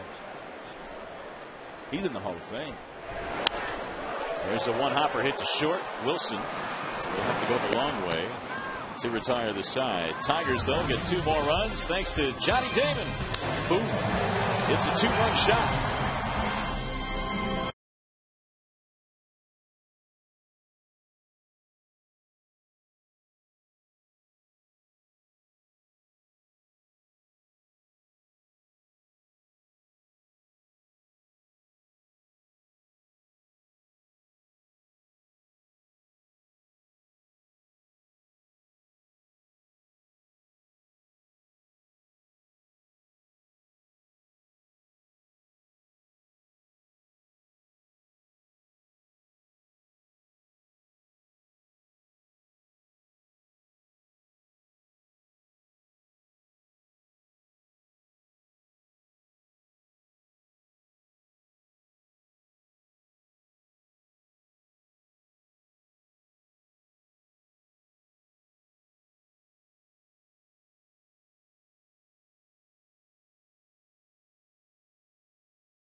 Favor of the Tigers, 4th of July weekend. The giveaway tonight, the bandanas, Old Glory, and they're being sported by Tigers fans here this evening.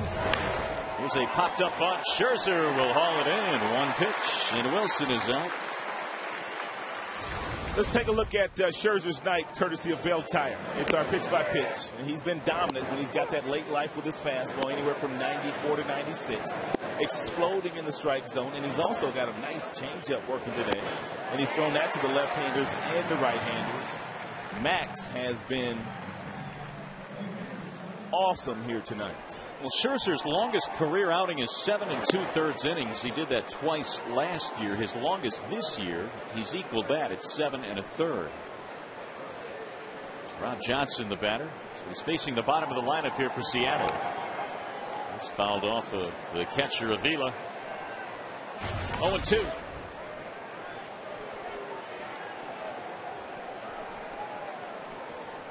Johnson a walk and a strikeout.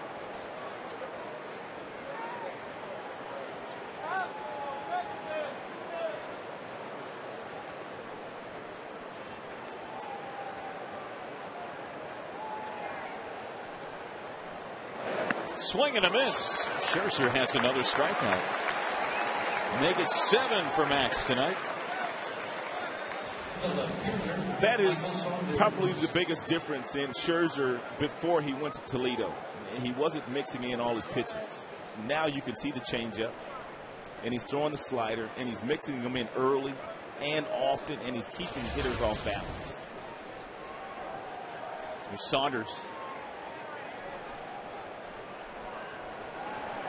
When you go from the National League to the American League, you quickly find out how deep most of these American League lineups are, and you simply just can't try to throw fastballs by everybody. And Scherzer might have been a little fastball happy in some of his starts where he started to struggle in the month of May, which led to him being sent to the minors. But he's pitching now. 2-1 on Saunders. Don't forget Saunders here. This will be the longest outing of his big league career. He's thrown 108 pitches to this point. Here's the 2-1. 3 balls and 1 strike on Saunders.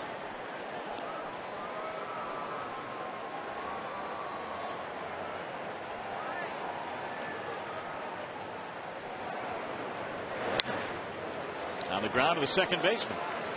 Carlos throws him out. 1, 2, 3, 8th inning. Longest outing in Scherzer's career. 8 strong innings tonight.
And partner, you were somewhat surprised this afternoon during Tigers Live when Greg Campy stopped by to present you with a ring, a championship ring.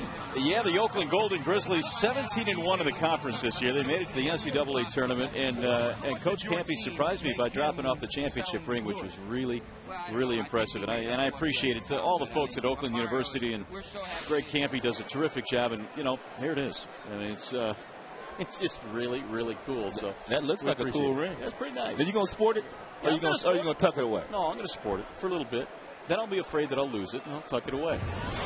Just like the Tigers World Series ring of 06. But that was nice of Coach Campy to do it. And absolutely. Really appreciate his support and his program. They're just terrific. Well, here we go in the bottom of the 8th. It is 7-1. The Tigers are in the lead, and we have a new pitcher. That would be Brandon League. He's got power stuff. 31 strikeouts in 41 innings against 12 walks, but you see that opponent's batting average at 214. And at the back end of a game, when he's going right, he can help you win some games. He injured a couple of hits tonight. Both singles, a run scored. He waves and misses. And they will throw down to first base, completing the strikeout. One gone. The new first baseman is Casey Kochman. Ryan Langerhans has taken over in right. So Kochman for Branyan. Langerhans for Milton Bradley.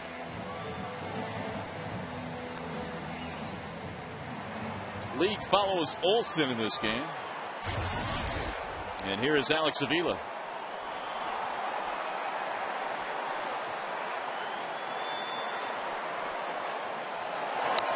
Little chopper right back to the mound. Easy for League, and he'll throw him out. 2 away.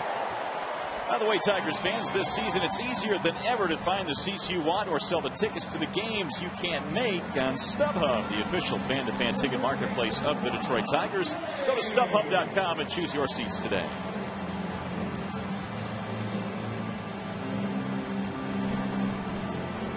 It'll bring up Don Kelly. Kelly batting with 2 outs. 2-run double, highlighting a 4-run second, and that's when the Tigers seized command of this game. League missing down low, 1-0.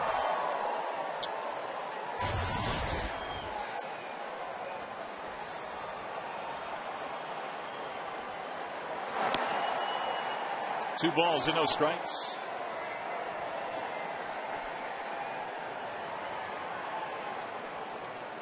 The Tigers win here tonight. It'll keep some pressure on Minnesota. But Detroit would also go to 26-11 on the home field this year.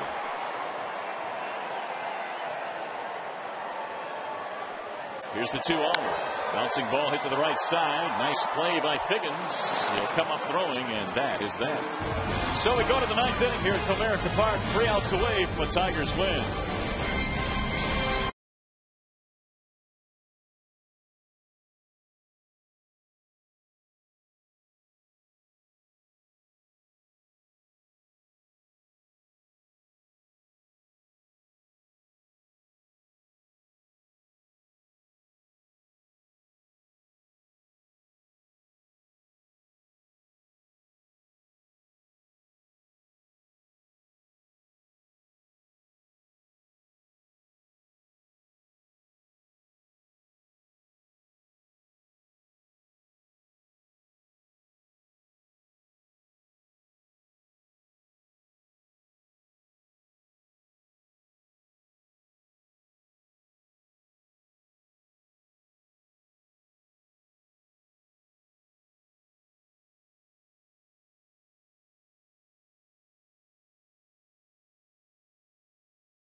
Dope defense, starting with Home Depot.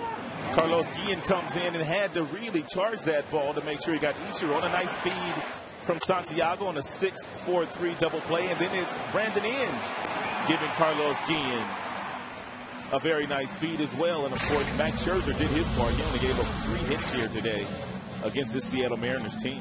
Boy, did he do his part. Outstanding effort tonight for Max. And the new pitcher now is Phil Cope. 37th time now that Phil has been in the ball game for the Tigers, and his numbers, they translate very well, whether he's setting up for Valverde or whether he's in a game as he is now with a 6-run spread. Phil has been really good this year in that bullpen. Phil was one of the Tigers that joined us at the Veterans Medical Center today, and I want to thank him for his visit down there. And by the way, I want to send happy birthday wishes as well to Doc Glynn, who is in Afghanistan right now. He is a Green Beret who actually visited us in the booth last year. He's the oldest Green Beret in Afghanistan at age 59. So, Doc, happy birthday. Come back safely. We appreciate what you do. Yes, we do. And so does Phil Coke, who's ready to go to work against Ichiro. First pitch way inside. Ichiro bends out of the way.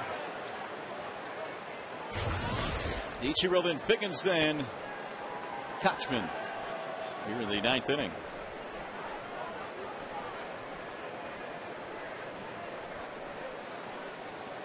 Here's the 1-0 pitch.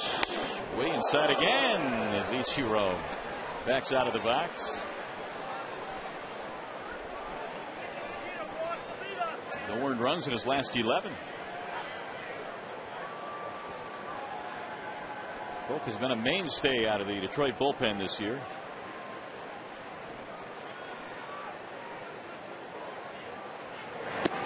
There's a strike call, 2-1. Don't know how Jim Leland's going to maneuver his bullpen late in games with Zamaya going down for the remainder of the year. But you could bet that Phil Koch's going to be part of that mix in some way, shape, or form. Yeah, Ichiro reaching 2-2. Yeah, I think he probably will. And one of the things, and maybe one of the reasons why, is that Jim Leland feels that Koch is really good against right-handers as well. Yeah, Ichiro lunging there.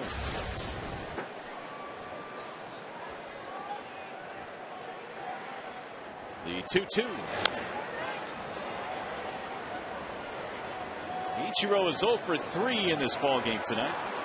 Came in second in the league in hits with 106. Last time we saw this team, Mike Brumley was the third base coach, and Lee Tinsley was the first base coach. I guess they've kind of flip-flopped these days.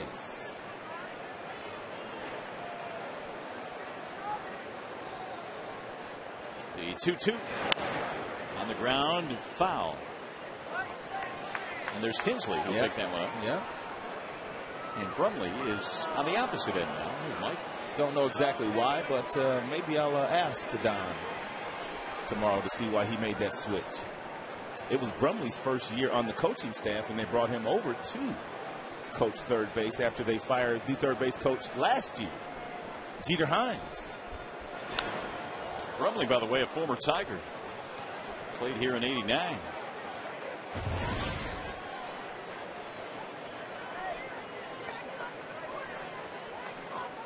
He's a good infielder in his days.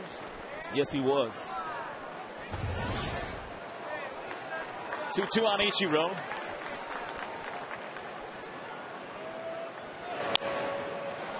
Little looper into left field. Base hit.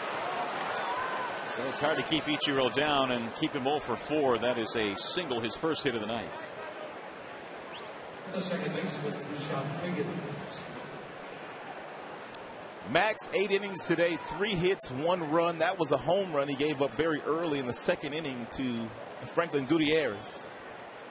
Only walked 2, threw 110 pitches. And the Seattle Mariners team will look at another real firm fastball tomorrow night in Justin Verlander. Well, Leland has to feel good about the fact that he has a chance to get a win here with Scherzer, and then you got your ace going tomorrow.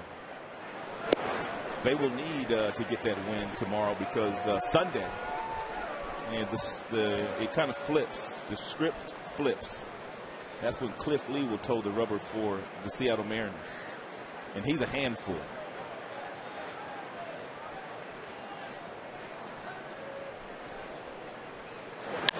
Bouncing ball left side, deep in the hole. Going to be a tough play all the way around, and safe at first base is Figgins.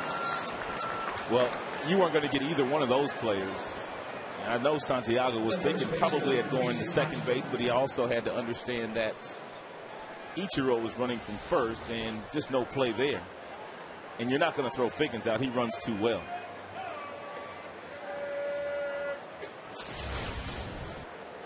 This will be the first at bat of the night for Seattle with a man in scoring position. Casey Kochman getting his first at bat. Took over defensively for Branyan.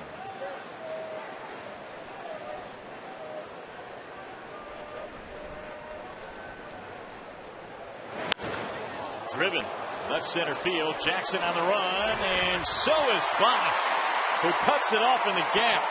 Figgins has to hurry to get back to first base, and he's doubled up. What a play!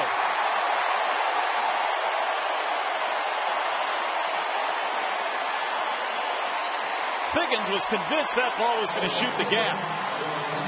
When the ball comes off the left-handed bat, it's got some slice action to it, and this ball kind of sliced back to Brennan Bosch, and Brennan ran it down, and then his next motion was get the ball to the cutoff man. He gets to the cutoff man, and he allows Santiago to make the decision as to whether they think they could get figures or not, which he thought they could, and Santiago also makes an outstanding throw to get figures. What a play. Nice stretch by Kelly as well. That's a nice play all the way around. They executed that thing with pinpoint precision. Bosch to Santiago to Kelly. And now with 2 outs. Strike 1 on Langerhans.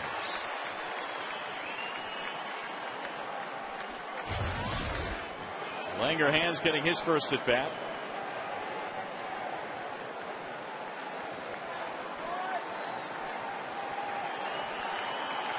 Showing off that terrific throwing arm, but he ran that thing down the gap. It looked like it might be a double and 2 RBIs.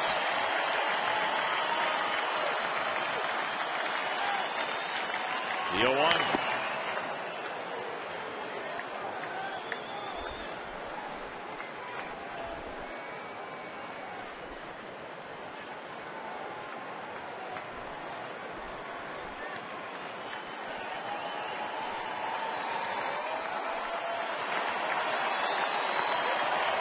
Tigers 10 hits tonight, 5 for Seattle. There's the 1-1. 2 balls and 1 strike.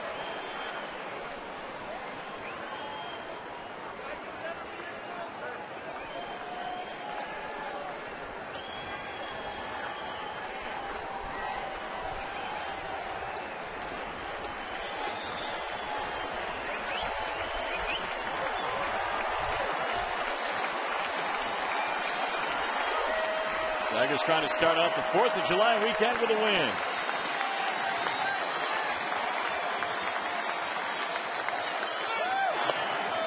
Missed it away. 3-1 Langerhans.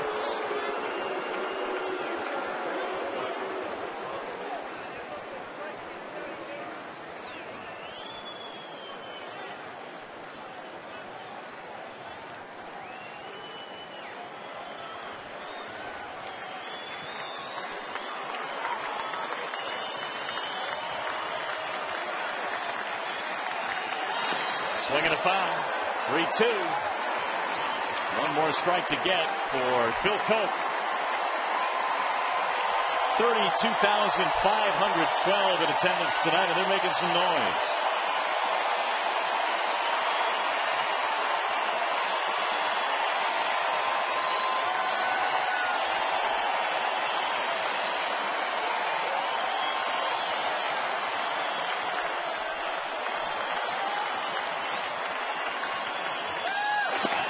Up high, ball 4. Coke walks Langerhans. We'll put 2 aboard now with 2 outs.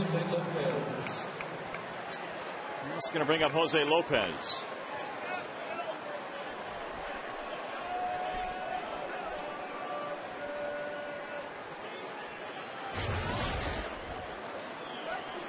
Lopez on base once with a walk. That was back in the 7th.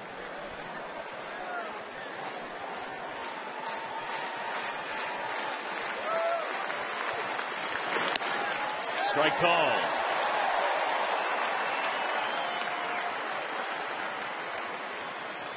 And if you feel Coke, you want to make it happen in the next couple of pitches. And you don't want to throw too many pitches here tonight. You want to make sure you're available tomorrow, should Jim need you to come out of that bullpen. Which means you don't want to be up in that 25 pitch range here in the 9th.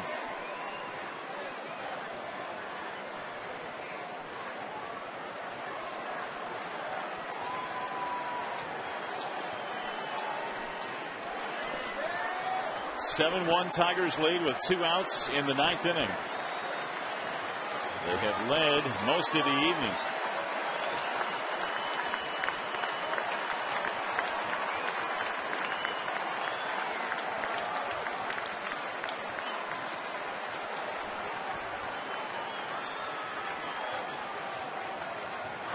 Swing and a miss. 1-2. So again, Coke has reduced this game to a single strike. And again, here comes the crowd.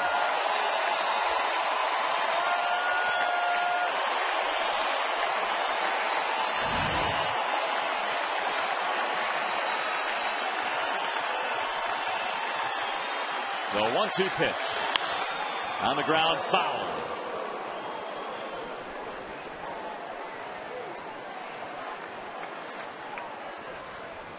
So we'll do it again. Lopez trying to get it to Gutierrez, who would be next.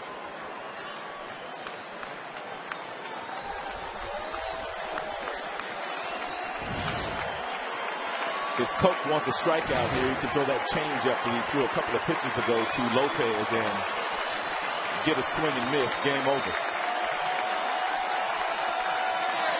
Swing and a miss. He struck him out. Lopez goes down, and that is that. The Tigers take game one. In a game that took 2 hours, 32 minutes to play. A snappy, sharp victory tonight for Max Scherzer and the rest of the Tigers.